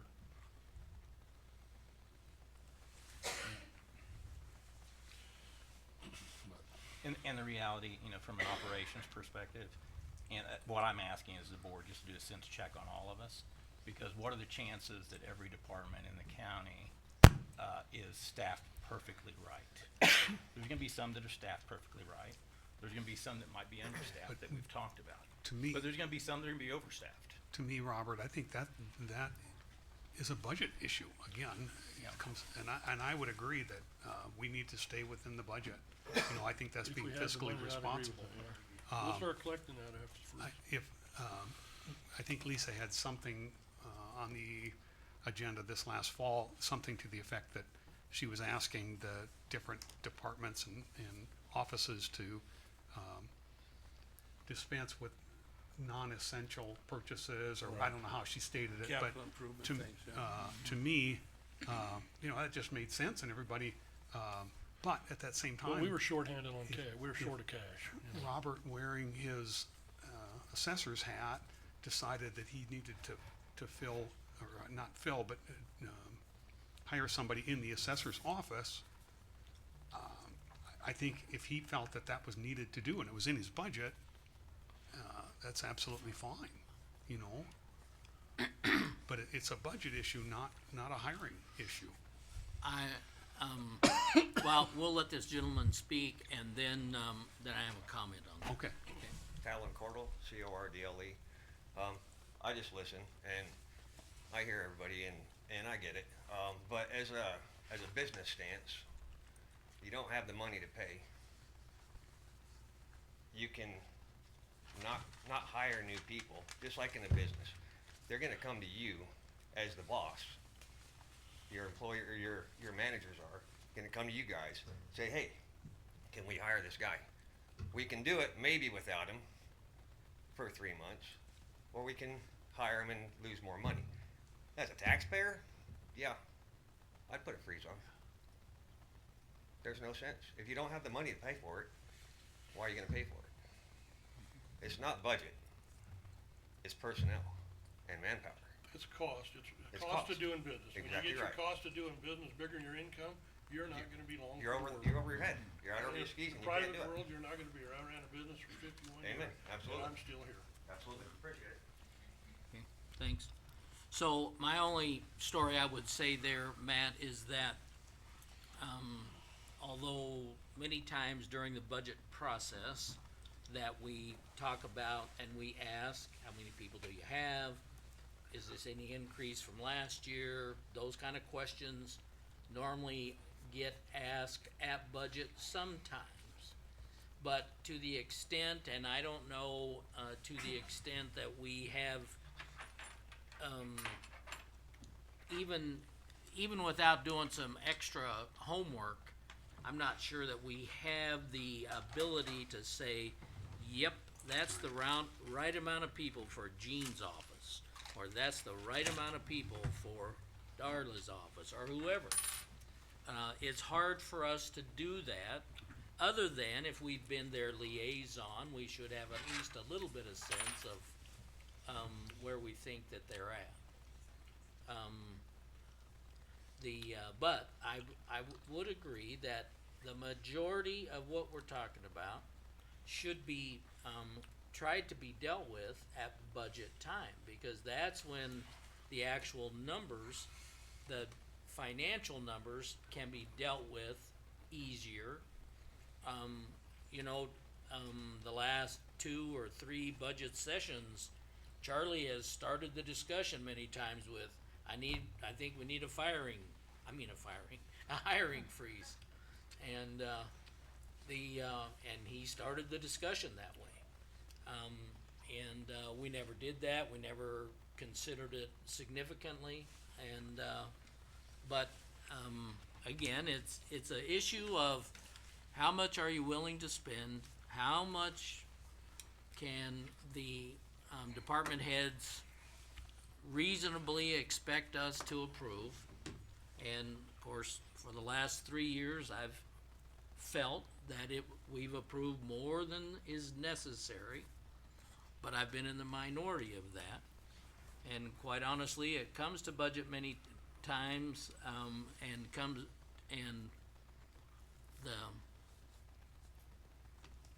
sometimes it gets a little emotional, sometimes it gets other things, but the fact is, very seldom, if ever, does the numbers get pared down, ever. And, and so I do have some concern of that. Feel that, again, we're seeing people, I know that people are slower paying right now, not only in their taxes that they owe to the county, but to businesses. You can talk to the bankers that will tell you that they have more delinquent mortgages right now than what they've had in years. And I just had one tell me that last week. And so point is that money's coming in slower than it normally does.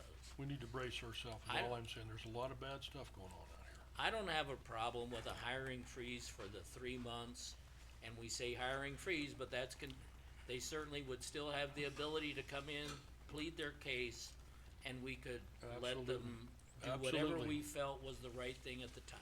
That's what we're here for, is to do the right thing every time. I wouldn't have a problem with that.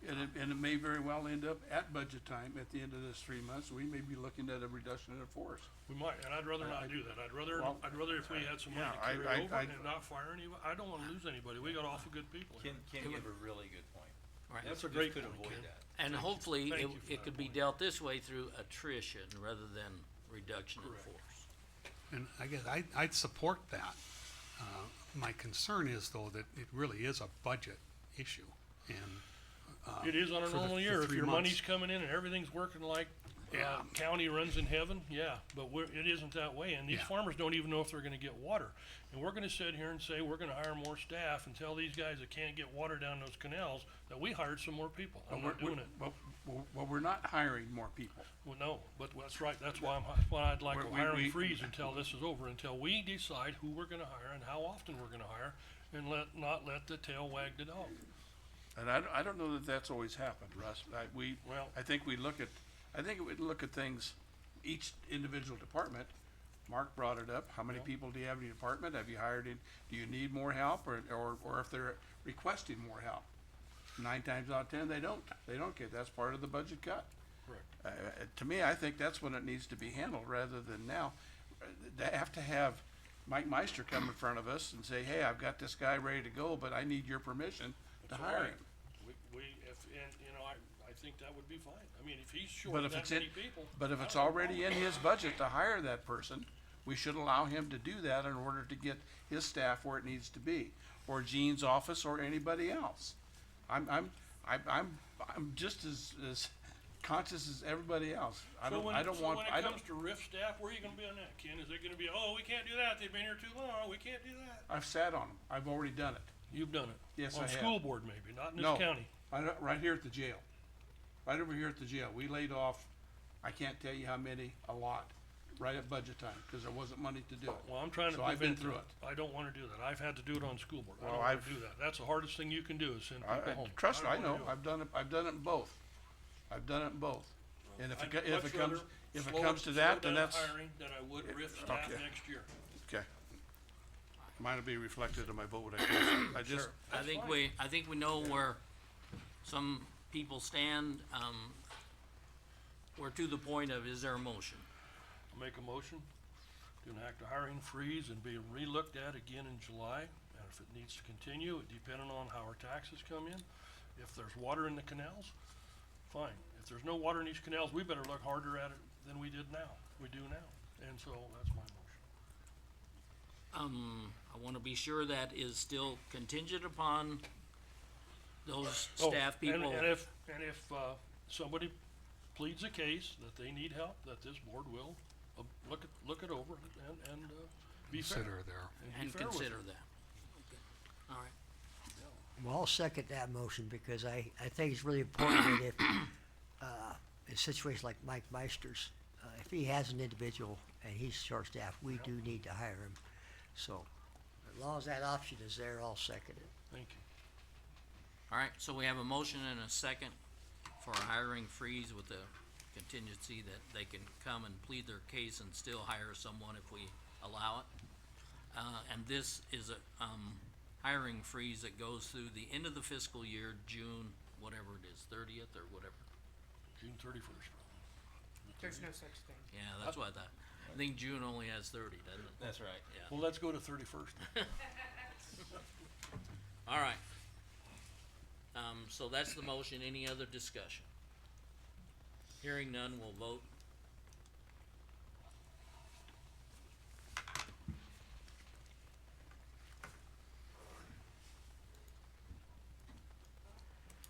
Yep, 4 yeses, 1 no, the nay being Ken Meyer. All right, so motion's carried. All right, so we'll move on to the next item.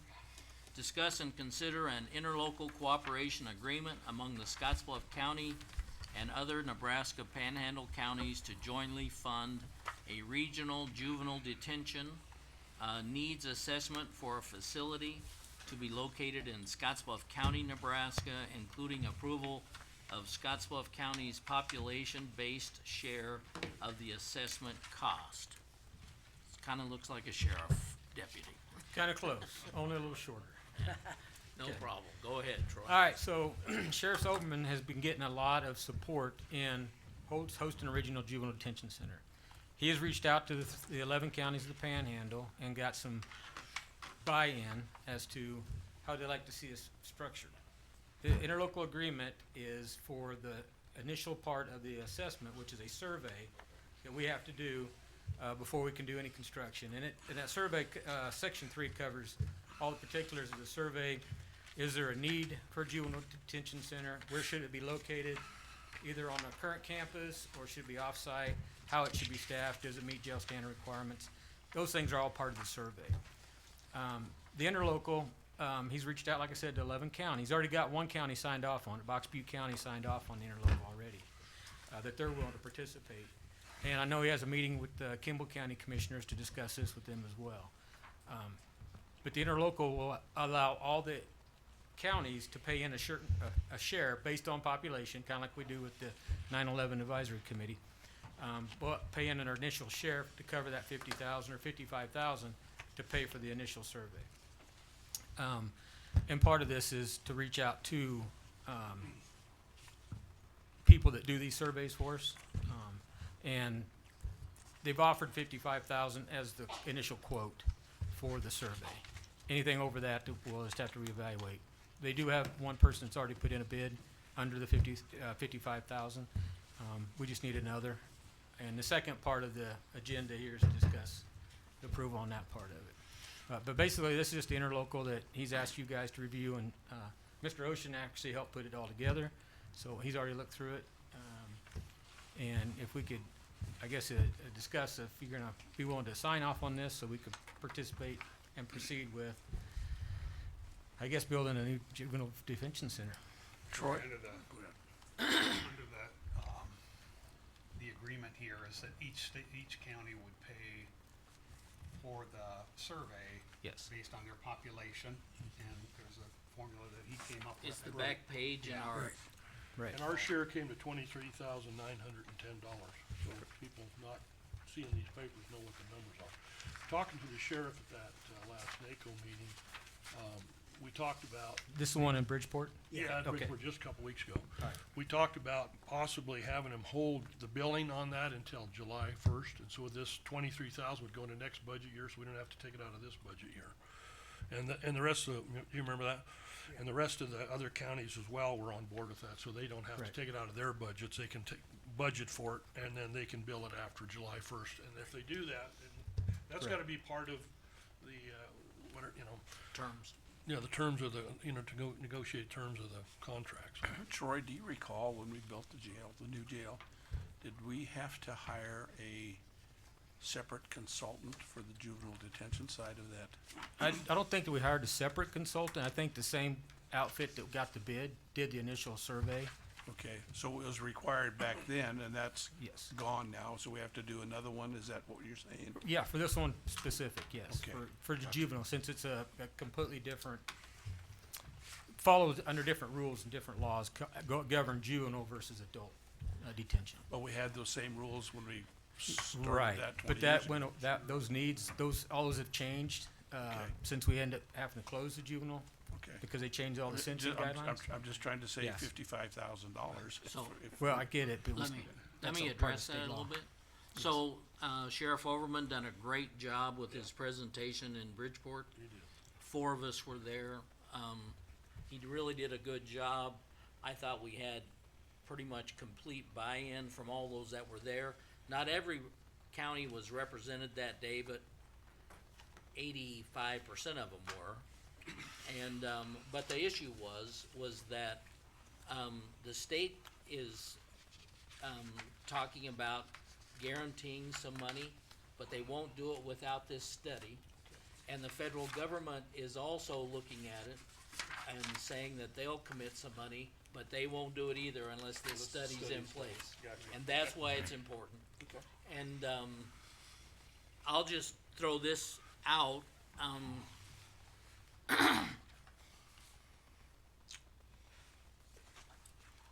yeah, I'll say it now, I guess. It may be better under the next item, but, I know Mark was trying to, or he was mentioning it, he wasn't trying to get people fully committed at the meeting in Bridgeport. But, our portion again is almost half of it, and, we certainly talked about how that, buy-in from all the counties would be great. When we get ready to possibly build, getting buy-in from all the counties if we could. Great deal. And that, we talked about that if they come in as a partner with us, that, we would have to put a fee structure together where if they were a partner, that their fee structure would have to be a little different than if they were simply a customer that wasn't a partner in the beginning. And so I think that would be the intent, but Mark, Overman feels that there's some money out there and a significant chunk. But this study would also help determine, we've had, this facility out here by the overpass, has been recommended. We've recently had the Lake Minnetonka School, thrown out as a possibility, and then the thought of just using and or adding on to our own. And, I like that too, just because the personnel's there. But, that's the other thing this study would do, is to help determine that. And, one of the things that, in my opinion, is important, and that's that $55,000 to me is a lot of money for just a study, but it's compared to some studies that we've been involved with, this is a fairly inexpensive price. And this was quoted, the way I understood it, 2 or 3 years ago, and they're willing to hold that price. Yes. Their hope is that they might get to be the firm to be the architectural firm. And that's why I think they hold that price down. But my point to the whole thing is, I'm not sure that in the overall scheme of things that we can hold off until we get 100% buy-in. But if we get buy-in from 50% of the people or whatever, it's my opinion that we ought to step out in faith and be prepared to pay the 55 and then collect from the others. It's still, most of you have heard the comment that I've made, and I guess I'll go ahead and make it, even though maybe I shouldn't. But I believe one of the local school officials made the comment that we need a juvenile detention facility, and that we have kids on the street that should be incarcerated, but they're not because the judges aren't sentencing them to jail because they know they'll end up going to Madison or Iowa or some faraway place to be incarcerated, and they know the expense that's involved with that. And then they also lose contact with their family and some other things. But anyway, what was said was, and the comment made was that recently there was some criminal activity that resulted in death. That he said, I believe that if the system would have been in place and the judges were able to sentence some people to be incarcerated, that some of this serious crime would not have been done. And he said, we really need to think about a juvenile facility. And quite honestly, when Mark spoke in Bridgeport, he had people from the other counties shaking their head, yes, that they had similar situations, maybe not to the degree that we did, but they certainly are under a situation where the judges know that it's almost impractical to sentence them unless they've committed very egregious, violent acts. Yes, sir. So, anyway, that's just part of it, but in my opinion, that we ought to consider financing this at some point when we have maybe even just 50% commitment or maybe even less. But again, it's not, to me, the $55,000 is a small portion.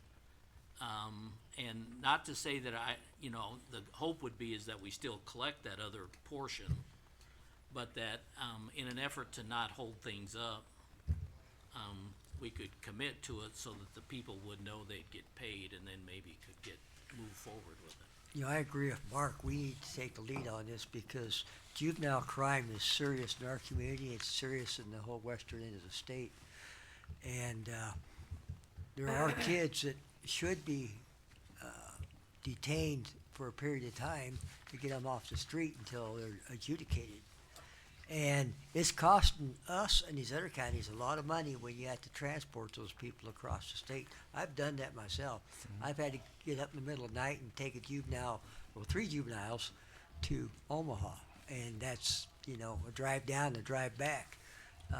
For a deputy doing that takes a deputy off our street for a long period of time, which affects the safety of our community. So I know the cost for that study is pretty reasonable, cause normally they're about double that. Yeah. And the commissioners I talked to down in Bridgeport seem to be really on board with it. And even for those who may not buy into it, we will have them as customers. Oh, yes, definitely. Yeah, we'll have them as customers. Yes. So I So- think it's a great opportunity for us in the public safety sector to make a difference in the state. So I just wanna say that on this particular item, what this is asking for is approval of this agreement in its current form. Yes, sir. So this That's isn't the a- question this- right now. Right. But it's not, it's only approving that, it's not approving the expenditure of the money. No, that next item is gonna talk more about some of that, but this is only approving the format and this agreement to go to the other people. Well, and so this would, if, as it's in its current form, would commit the county, if everyone else approves it, to the population-based share on the last page, which is 23,900 or. Why aren't we putting the amount that's due by each county on each one? It's on the back It page. is, it's on. Yeah, the- it Oh, is I see there. that. It is there. Is that, Oh.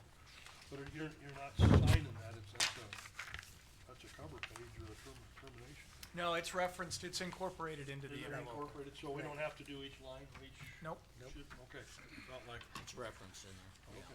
So every Just county would be committing to their As long as we're getting a population-based share. commitment there, that's something. Several years ago, when we first started talking about this, there was a small group put together, Right. superintendent of schools and whatever. Everybody thought it was a great idea to have one. Nobody was willing to write a check. They were wanting Scotts Bluff County just to reopen the one that we had. Right. That was a simple answer. Let's just open up the juvenile detention that we used to, well, it's full of people. We can't, Right. there's no way to do it.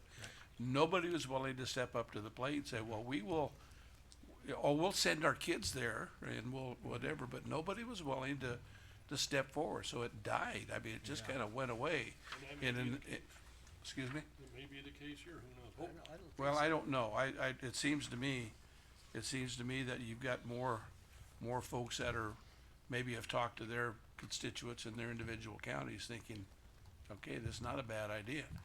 And I think we need to move forward with it and, which is so much different than when this started. Right. And the problem hadn't gotten any better. It's gotten a lot It's worse. like Commissioner Blue said, if I gotta send a deputy to Madison, I have to send two, because it's usually in the middle of the night, so one's driving, one's sleeping, and the other one's driving back, or I gotta put them up in a row. Yeah, and the other So you're looking issue at is, we 900 don't bucks have, just for transport. we don't have juvenile delinquents anymore. No, We they're way beyond that. have kids that are committing adult crimes. Yeah, exactly. And that's And getting then worse. You saw the SARPI contract, $280 a day just to house a kid. Yeah, And they're generally down there for 2 weeks before they're adjudicated, so that's a county bill. Then once they're adjudicated, then it becomes a state problem, but. and then, and you were part of that too. We'd send kids to Omaha. Right. And they'd come back worse than they were before we Yes. sent them down. Cause Right. they were down there with the hardcore. And then The hardcore even followed gangbangers that. and everything else, and they came back and they were more of an issue than before. We would've been better off just to keep them right here. I heard Send 'em stories of home. them coming back with Omaha kids even following them back here, so. Oh, yeah. So they're really training. Yeah, it's, the need is there. It's always been there. We just need commitments. Yeah, I agree. Alright, any other discussion and or motion? I move that we approve this interlocal cooperative agreement among Scotts Bluff County and the other Nebraska Panhandle counties to fund this study. Now, can we put in there about the way that, on the budgeting part of that, I mean, we So then talked that about would 'em. be including the Scotts Bluff County's population-based share of the assessment cost. But they agreed that they could hold back until the 1st of July on that bill, on the state. Yeah, and I don't know if that's, written right here into this I don't think agreement it is. the I don't last think we time, but, discussed that. No, Mark would have to, make I'd sure like to see it in our that motion. happened. The other thing is that I see 11 counties here, so I'm assuming that each one of those boards are going to approve this. So if they don't approve it, then those numbers aren't gonna be the They're same not gonna anyway. match, right. They're gonna have to go back. It'll come back to us. They'll have to come back and with the revised Wonder, yeah. increase number. So we're Commissioner Pryor. anticipating that everybody signs is where we're at right now. So Russ is asking you in your motion to include to be paid in the next fiscal year. That's all I'm And asking. I will amend my motion so it reads, to be approved to be paid in the next fiscal year. Okay. So we have the motion, I'm gonna call that all one motion if that's all right with you. And I'll second It'll that be motion. simpler. So we have a motion and a second to approve this agreement, with the understanding that it would be, billed in the next fiscal, and paid in the next fiscal year. And, I think that's all you need, isn't it? Yes, sir. Okay, So for clarification, we're not authorizing the, sheriff to move forward with finding a, Not until everybody yet. signs, right? Yeah, okay. I agree with Yeah. you. I just, don't think so, I yeah. wanted to clarify in my own mind what we're, I think we'll Where we're discuss at. that a little more in this next item. yeah. Okay. So this one is approving this agreement. Okay. Any other discussion? Hearing none, we'll vote.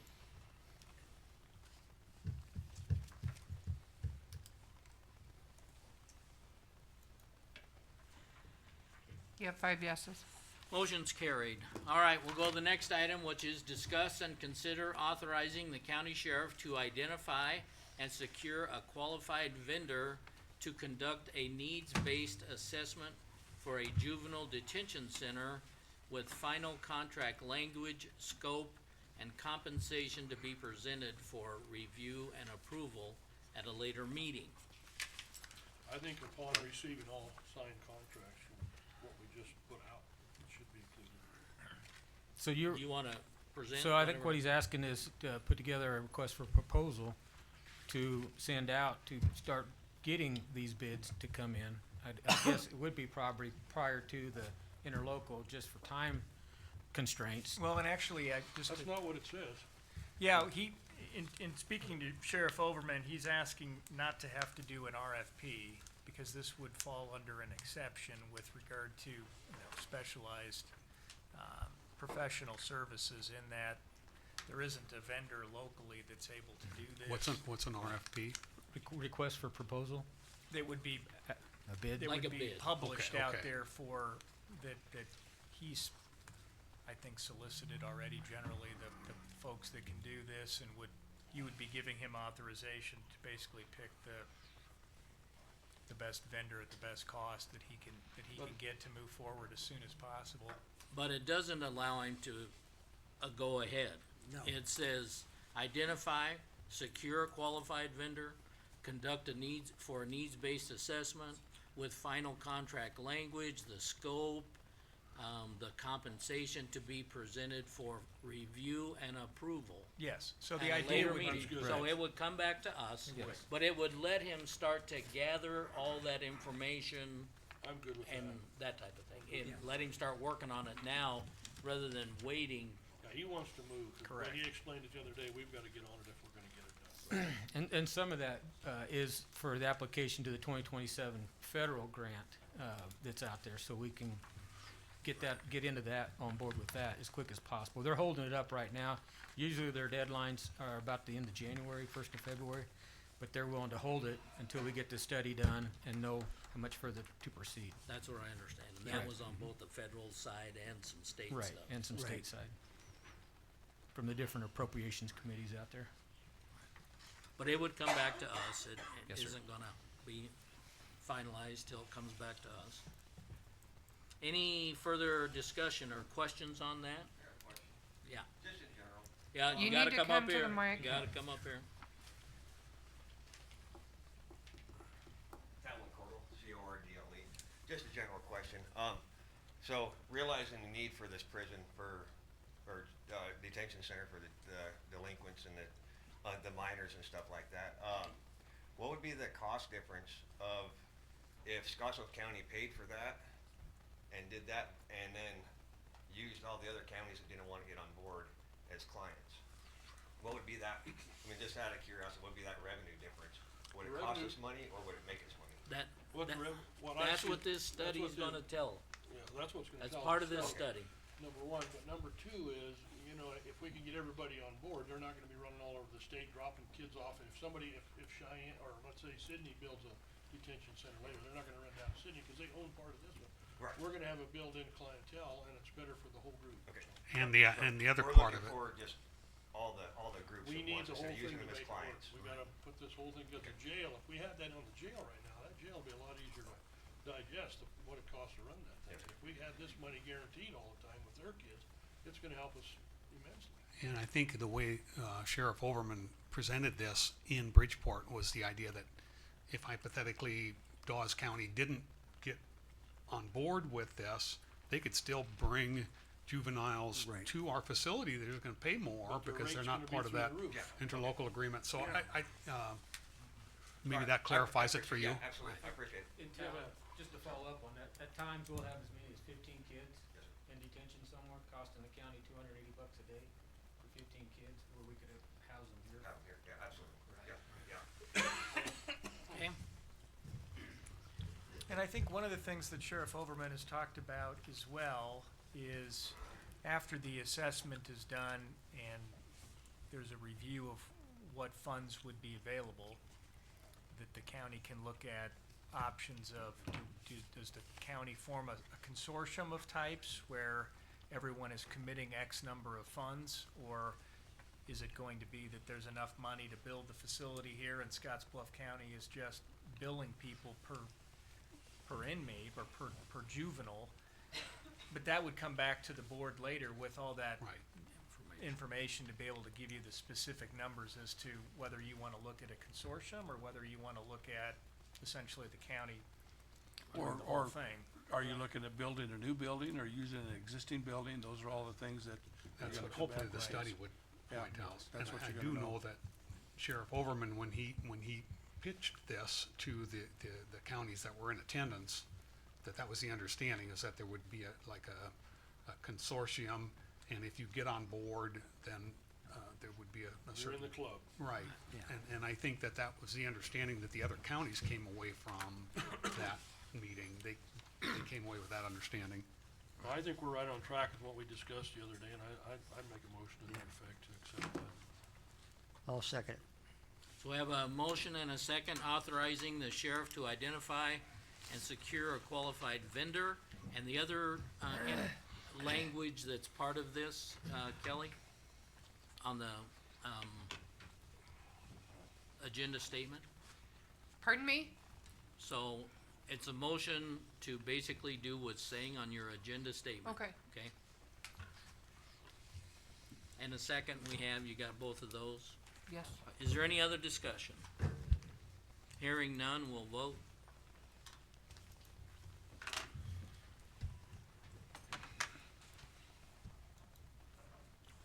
You have 5 yeses. All right, motion's carried.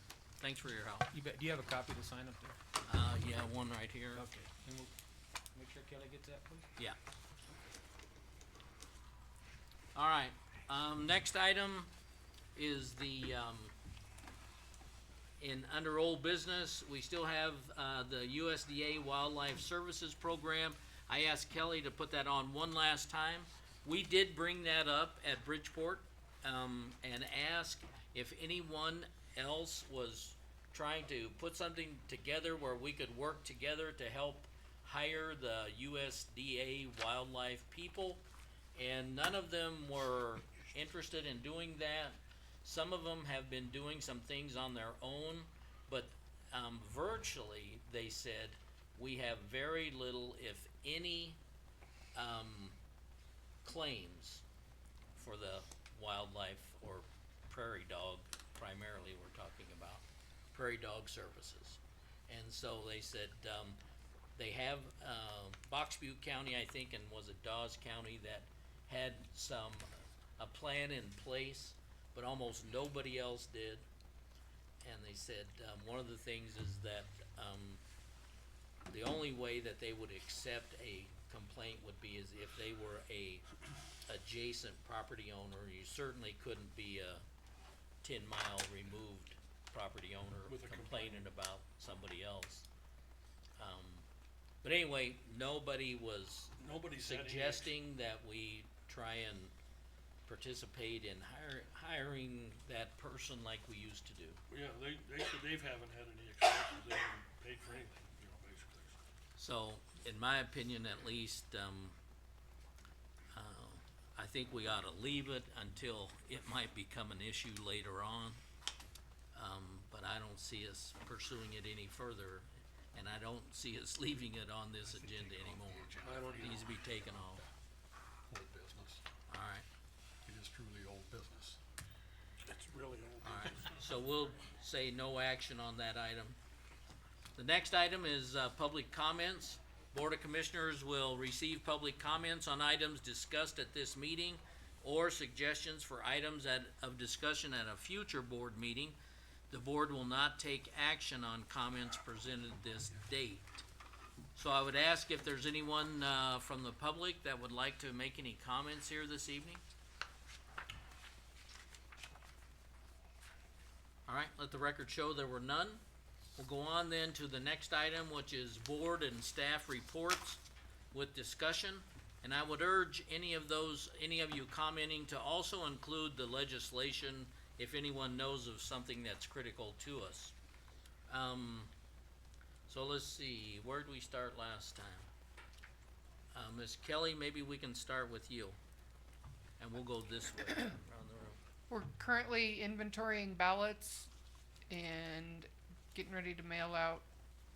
So far, I think we're almost at almost 400 requests for ballots to be mailed. Okay, So your inventory on. And early voting starts in my office on Monday. Inventory. I ordered ballots and we received them Friday, and so we're counting them to make sure we got what I ordered. Okay. Good job. Thanks. okay. Ms. Darla? I just have one thing. So the county court judicial nominating committee will meet again next Friday, in district court. We had a session 2 weeks ago that failed to produce any candidates up to the governor. So we're on round 2 for this. So it's next Friday, probably around 10 o'clock. Are they the same candidates, Darla? Look like two of them Two were. of the three of them are, one is Danielle Klein, she used to be the, deputy county attorney. And, she also put her name in up in the 7th district, and she was advanced to the governor, so we don't know what the outcome is. So, we wish her luck. So it's not only an attorney desert, it is a judge desert out there as well. Okay, thanks. Brenda? I have a lot to tell you, but I know everybody's bored and ready to go home, so I'll hurry. Okay, I think you probably remember last year at budget time, we put $30,000 in the budget with the intentions of starting 3 new youth sports. The second one was just complete, and we had a great turnout. We did an AAUV volleyball tournament, so all younger girls. We had enough gym space for 80 teams, but unfortunately we could only house 50 because we do not have enough hotel accommodations. And so we knew that was something that we were going to constantly be up against. The Huddle Up report even put that out there multiple times as a threat for us. So we did about as good as we could have possibly have done with that 50 teams. The restaurants were full. All of the desirable hotels were full. So it was a good tournament for us, a really good thing for us to start with that money. And, I always give my disclaimer at the beginning. I know there are some new people here that I don't always see, but just as a reminder, all of these projects that I talk about are all lodging tax dollars. We do not use any tax asking funds for any of these projects. Okay, and then second of all, we were chosen to be the location for the agritourism conference that will take place in the fall. So that's exciting for us. We have a lot of great agritourism businesses, and it will be really nice to bring people from across the state out here to see what we have to offer in the agritourism department. We will work with Nebraska Tourism to complete that project. And then, so National Tourism Week is coming up, and that will actually be May 2nd through the 8th. It's the 3rd, but we do have Jewel Rogers. She's the state poet. She will be coming out, so we did include May 2nd. And our big project, you cannot even believe this, was kind of almost a joke, and it just morphed into the hugest project, one of the biggest things we've ever done. We teamed up with the Creative Beat District, and we are going to read the proclamation at a downtown location. It's the old Scotts Bluff elevator that was purchased by Preston's. And so we are doing a huge mural on that building that is going to be all about agritourism, all about agriculture in Scotts Bluff County. That's our main priority. As you know, agriculture is the #1 wage earner in the state, so we feel that it is very important for us to really start talking agriculture, and it's going to be a remarkable addition to the Creative Beat District going into downtown Scotts Bluff. And then last but not least, I think you probably remember a year ago when I came to you and told you that we needed a new strategic plan because we had completed the other one, and we had. It was completely done. Well, we've been working on that, but I know that you had requested, the commissioners had requested a 3rd session, and we paid for that session. And so I've emailed you about that. That session is coming up on April 15th. But that was for you guys. The intentions was, that the commissioners, and especially 2 of you, I know that Matt's gonna talk a little bit about this, but he he would give up his spot because he's already been there for the first 2, so, to allow a couple more of you to come. Because we have, like Jordan from TCD will be there, Tina from, the city of Gering, but it's very important that we get a couple commissioners there. So, I think if I can interject just a bit, Yep. this was something that the commissioners decided they wanted to have done, and they've conducted the first 2 sessions of the strategic planning. They do have a really good plan. So April 15th, I don't know what your schedule, I know Ken has said that you were gonna try to attend. I just think there's if there were another commissioner that wanted to attend, you're welcome to. If not, I would attend, but I've been there, for the other 2. I don't really need to be at this point, but, I think you'll be surprised at the amount of, detail that they put into that strategic plan. So, What's the difference between 3 of us or 4 of us going to that as 4 going down to Bridgeport to the NACO meeting? We're all in the same building. Yeah, I think before it was the, kind of continuing ed aspect of, we don't violate the public, Yeah. meeting law by. not if- by attending the continuing ed conferences. But for this strategic planning workshop, if 3 commissioners were to go to that,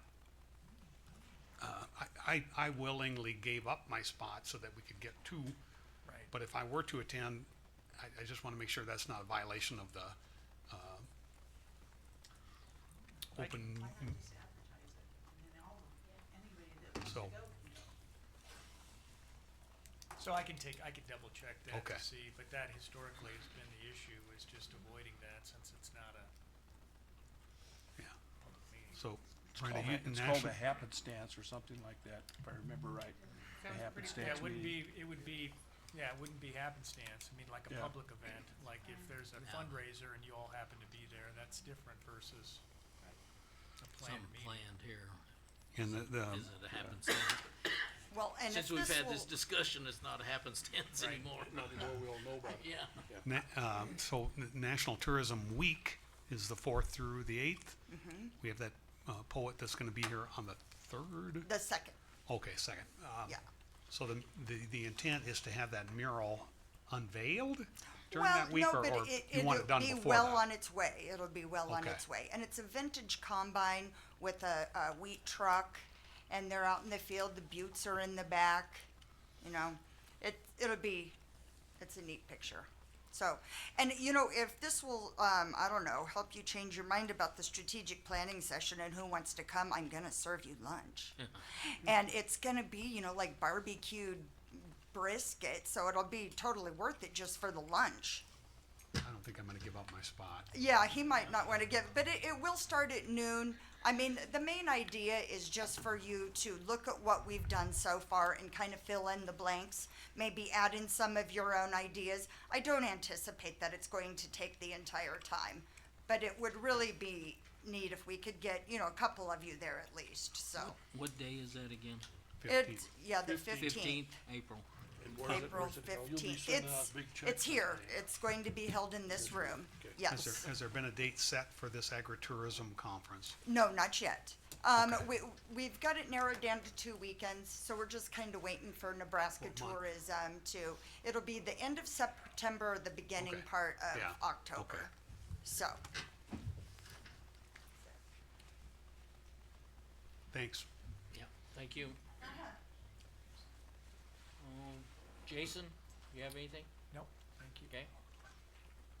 Kurt, we're gonna go back to you. Couple things with the power outage today. Want to reiterate the importance as we work on budgets.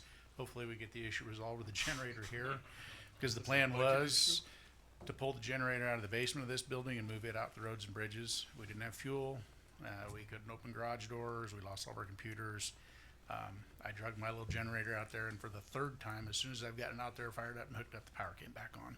Was this a citywide outage? It was pretty, like, I live in Pathfinder and I had power, but it was a lot of gearing. A lot of Gary. There was a lot of gearing, so, if we can't get this figured out, you know, look at maybe just even a couple of small generators to at least keep us up and running, so we have computers, and we have radios, so we can not leave constituents stranded throughout when they can't get through to us to tell us. You didn't even have communication with your His buses? phones and don't your- even work. No, we don't have phones. We run off our battery backups, and then I have a laptop that they pulled into our dispatcher station, and they were using it. And then, worst case, I can jump in my pickup and put a laptop in there, and I have a 2-way radio in my pickup. We do have a couple of handhelds, but we have to go outside to use them. They won't work inside the building. So something we would definitely want to address during budget, and that's the fuel facility as well for law enforcement. If they need fuel, we do have contingencies to be able to go to co-op or wherever, but that kind of defeats the purpose of having our own fueling facility.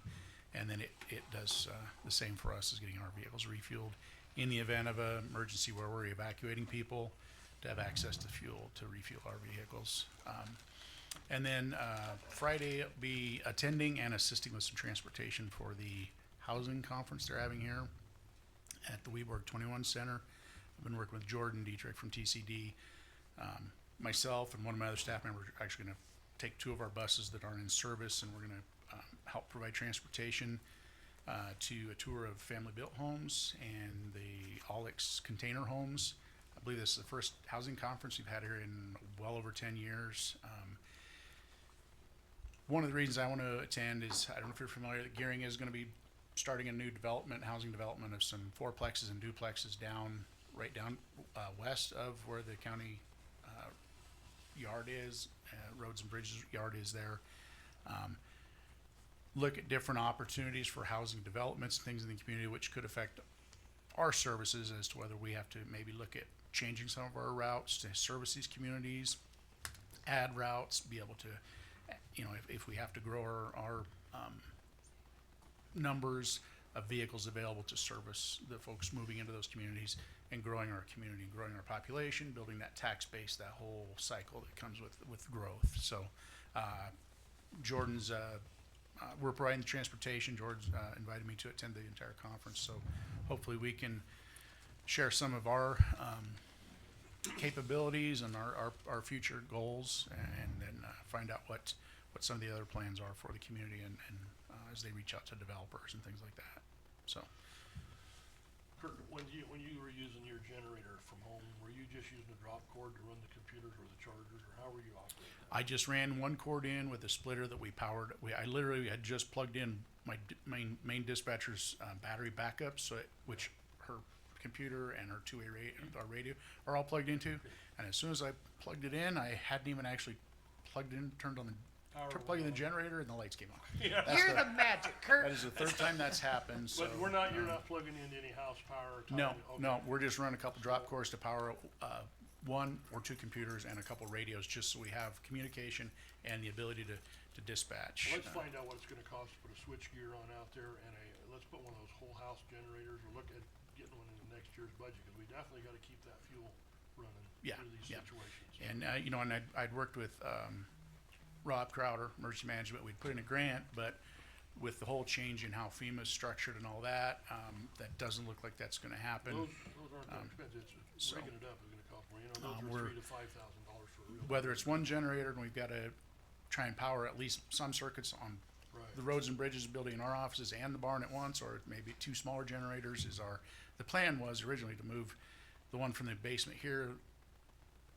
out to at least to the roads and bridges building in our offices, and then maybe a separate one for the barn and the fuel facility, but Maybe City Green will kick in, being only we got 80% coverage. yeah, so anyway, I'd like to do that. Any year going to those conferences, that housing conference, could be some good information, but I can give an update, next meeting after I attend that. Okay, thanks.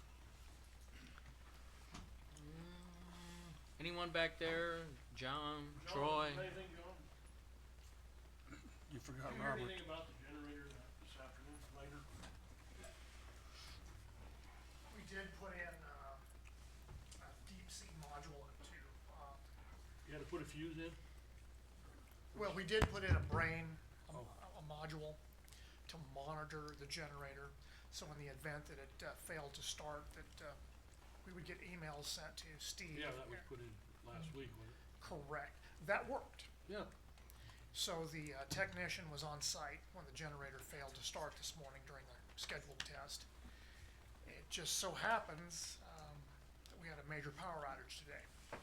Just coincidence. I'm going to have a SIM card installed, so it will also send text messages in the event of a failure. So that's going to be faster. What we don't have is the switch side where it changes from city power to generator power. We don't have a way to monitor that yet. We'll need to look at that and maybe get into next year's budget. That's gotta be monitored, because this thing just isn't doing what it's supposed to Right, do. so we're halfway there. We're monitoring the generator. When this thing doesn't run, we're a long ways away from half. Well, yes, I was referring to the monitoring piece, but yes. We'll have to take that up with Steve. Before you sit, can you explain to them what it is that you're trying to set up here in this room? Oh, I've asked Robert to look at an AB switch for us. That way we don't have to plug things in. The generator tricked me today here with this, but, yes, we're trying to get an AB switch so people can, plug their laptops in and we don't have to Quickly go from A to B. that. So, yeah, literally an AB switch. And John told me today it's about $100 what you expect out, so. Between $100 and $200 is And we can roughly. accommodate it that, Sounds good. It's a good Okay. idea. Thanks, John. Thanks, John. Anyone else back there? No. Okay. So, Robert, I think we're up to you. Just one thing, I attended the accounting workshop in Lincoln on Thursday of last week. So it was Can you very get the good. microphone? Yeah, microphone maybe. Okay. Barely heard. Hello. Thank you. So I did attend a accounting workshop in Lincoln on Thursday. I found it very valuable. Sometimes you go to these workshops and you might pick up something. I picked up a lot of different things, so I thought it was very valuable. And it's my understanding there's going to be another workshop, but it's going to be on a webinar on May 28th. So I do plan on attending that. That's going to be the workshop that I attended on Thursday. It was held by NACO, but the presenter primarily was Jeff Schreier, who is with the APA's office in Lincoln. So he was a really good resource. Talked about some timely things around budgets and levies and a lot of different APA, things. Auditor of Public Account. That's correct. Okay. Yeah. So anyway, that was successful, and so I'll be attending the one on May 28th as well. So. Okay. So I think Me? you're next, Russ. All right, well, I went to Lincoln with Robert to that seminar, and, I got a lot out, I was gonna just go and kinda hang out and then maybe take a nap at noon, but I got in there and they had a lot of stuff that board members need to know as well. So I ended up sitting through the whole thing through the whole day, and it was actually very educational for me. There was a lot of things that I learned as well, and so it was a good thing to go to. Last Thursday, and on Thursday, the same day, I stepped out for about 30 minutes. I had a Zoom meeting with Sarah's House from Lincoln. They're short about $125,000 in funding from the state of Nebraska. They're not getting paid. So they asked, I told them, I said, I'm gonna be seeing Brian Harden in Lincoln. I said, I can talk to him or call him or whatever. And so I called Brian on the way down and invited him out to dinner. So I had him kinda cornered, and I told him, I said, we've gotta do something with this, cause that's on his plate. I mean, that's his baby. So he said he's gonna look into it, but we're sure not getting the cash, and I don't know why they're not putting it out there to. But he said he'll look into it, so hopefully that'll work.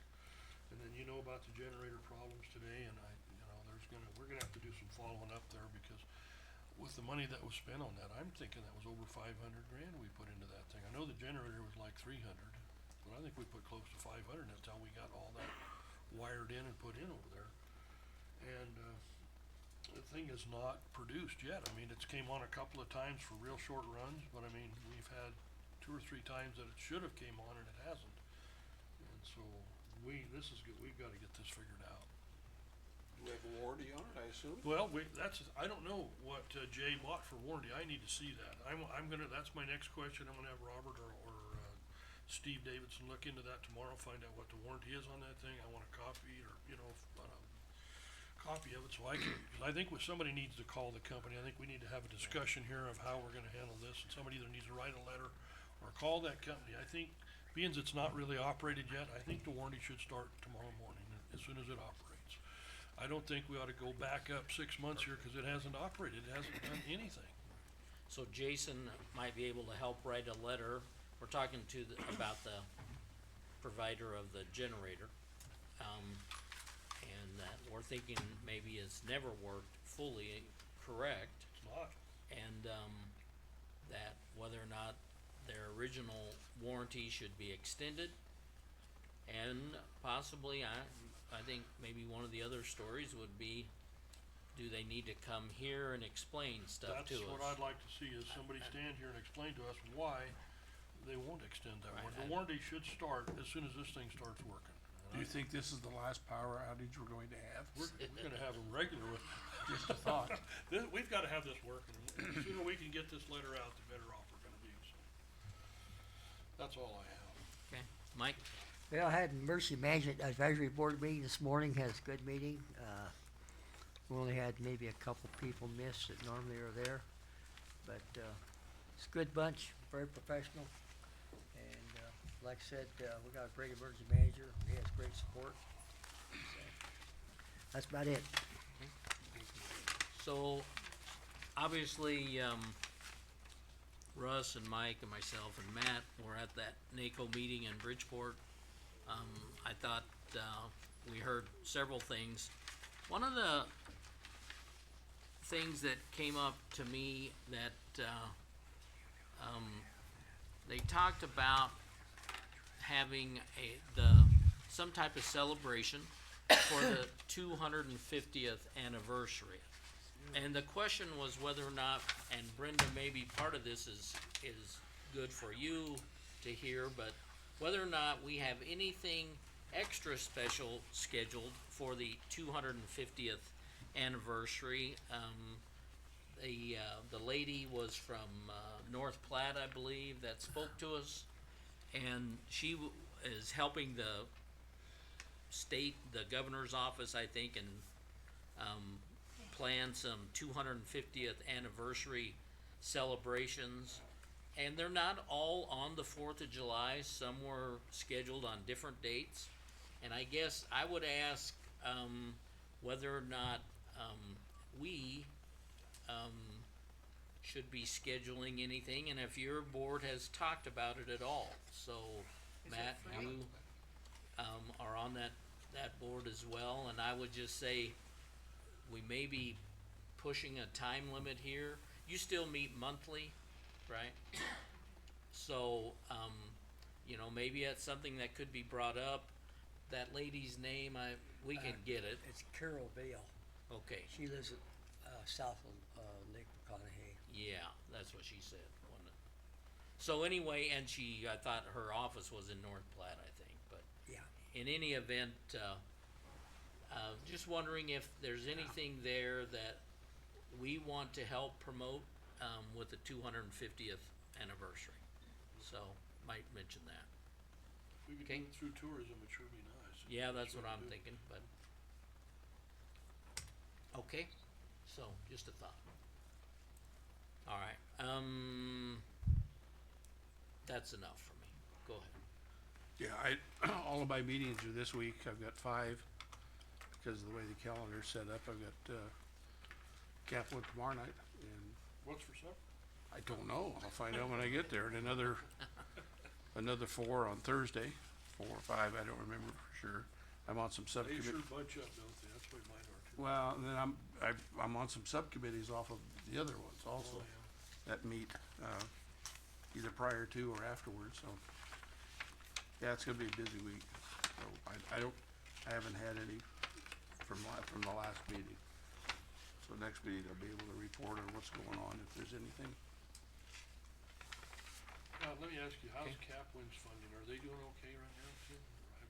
Well, I've only been to one meeting since January. Only been able to make one, I one. think I was at the last meeting. And you were at the last one, so they never seem to run out of money. Isn't that amazing? And their budget's bigger always- than this county's budget. They show a graph, you remember the graph, that it shows how many days they can run if all their funding stopped?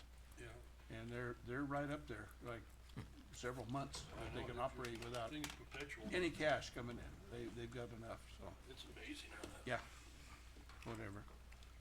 We could go up Okay. now. Is that it for you, Ken? The only thing I was gonna add, many of these individual, like Sears House and whatever, they operate through different departments in Lincoln. And aging was having a real problem getting their funds, but they had a change in personnel. Yeah, well, So that can do it. So they were 30 to 60 days behind on sending stuff out. So there isn't anything as far as the legislature is concerned.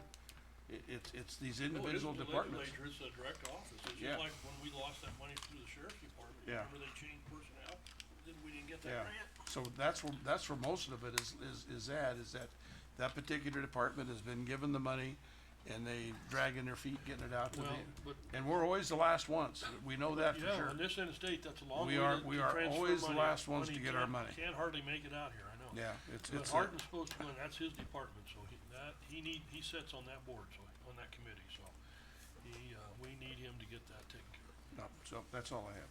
Alright. Thanks, Ken. So, I too went to the NACO conference. First one I'd been to, and it was really informative. Isn't that good? Learned a lot from it. The one thing that I took away, that treatment facility that they are creating in Kimball, the old hospital there, that's an amazing, and there's such a need for that in this panhandle. I think, it's a great thing that they're, standing up, but, I have a conference, I was planning to go to the housing conference on Friday. So, tourism meets this Wednesday at the Legacy of the Plains. So, yeah, I think that's about it. I had notes, but I think that's about it. Anyone else? Kelly was hoping this would last till 9. so I she'll know, be I able thought to- it would, but it didn't, so I'm glad. Sorry to disappoint. All right. Meeting's adjourned. I thought I'd be here till 10, so, ha. Count ourselves lucky, Kelly? I guess. No, you didn't. One Did more. go better than I If, thought. if they can, if he gets, whoever does this, our boxes are recycled.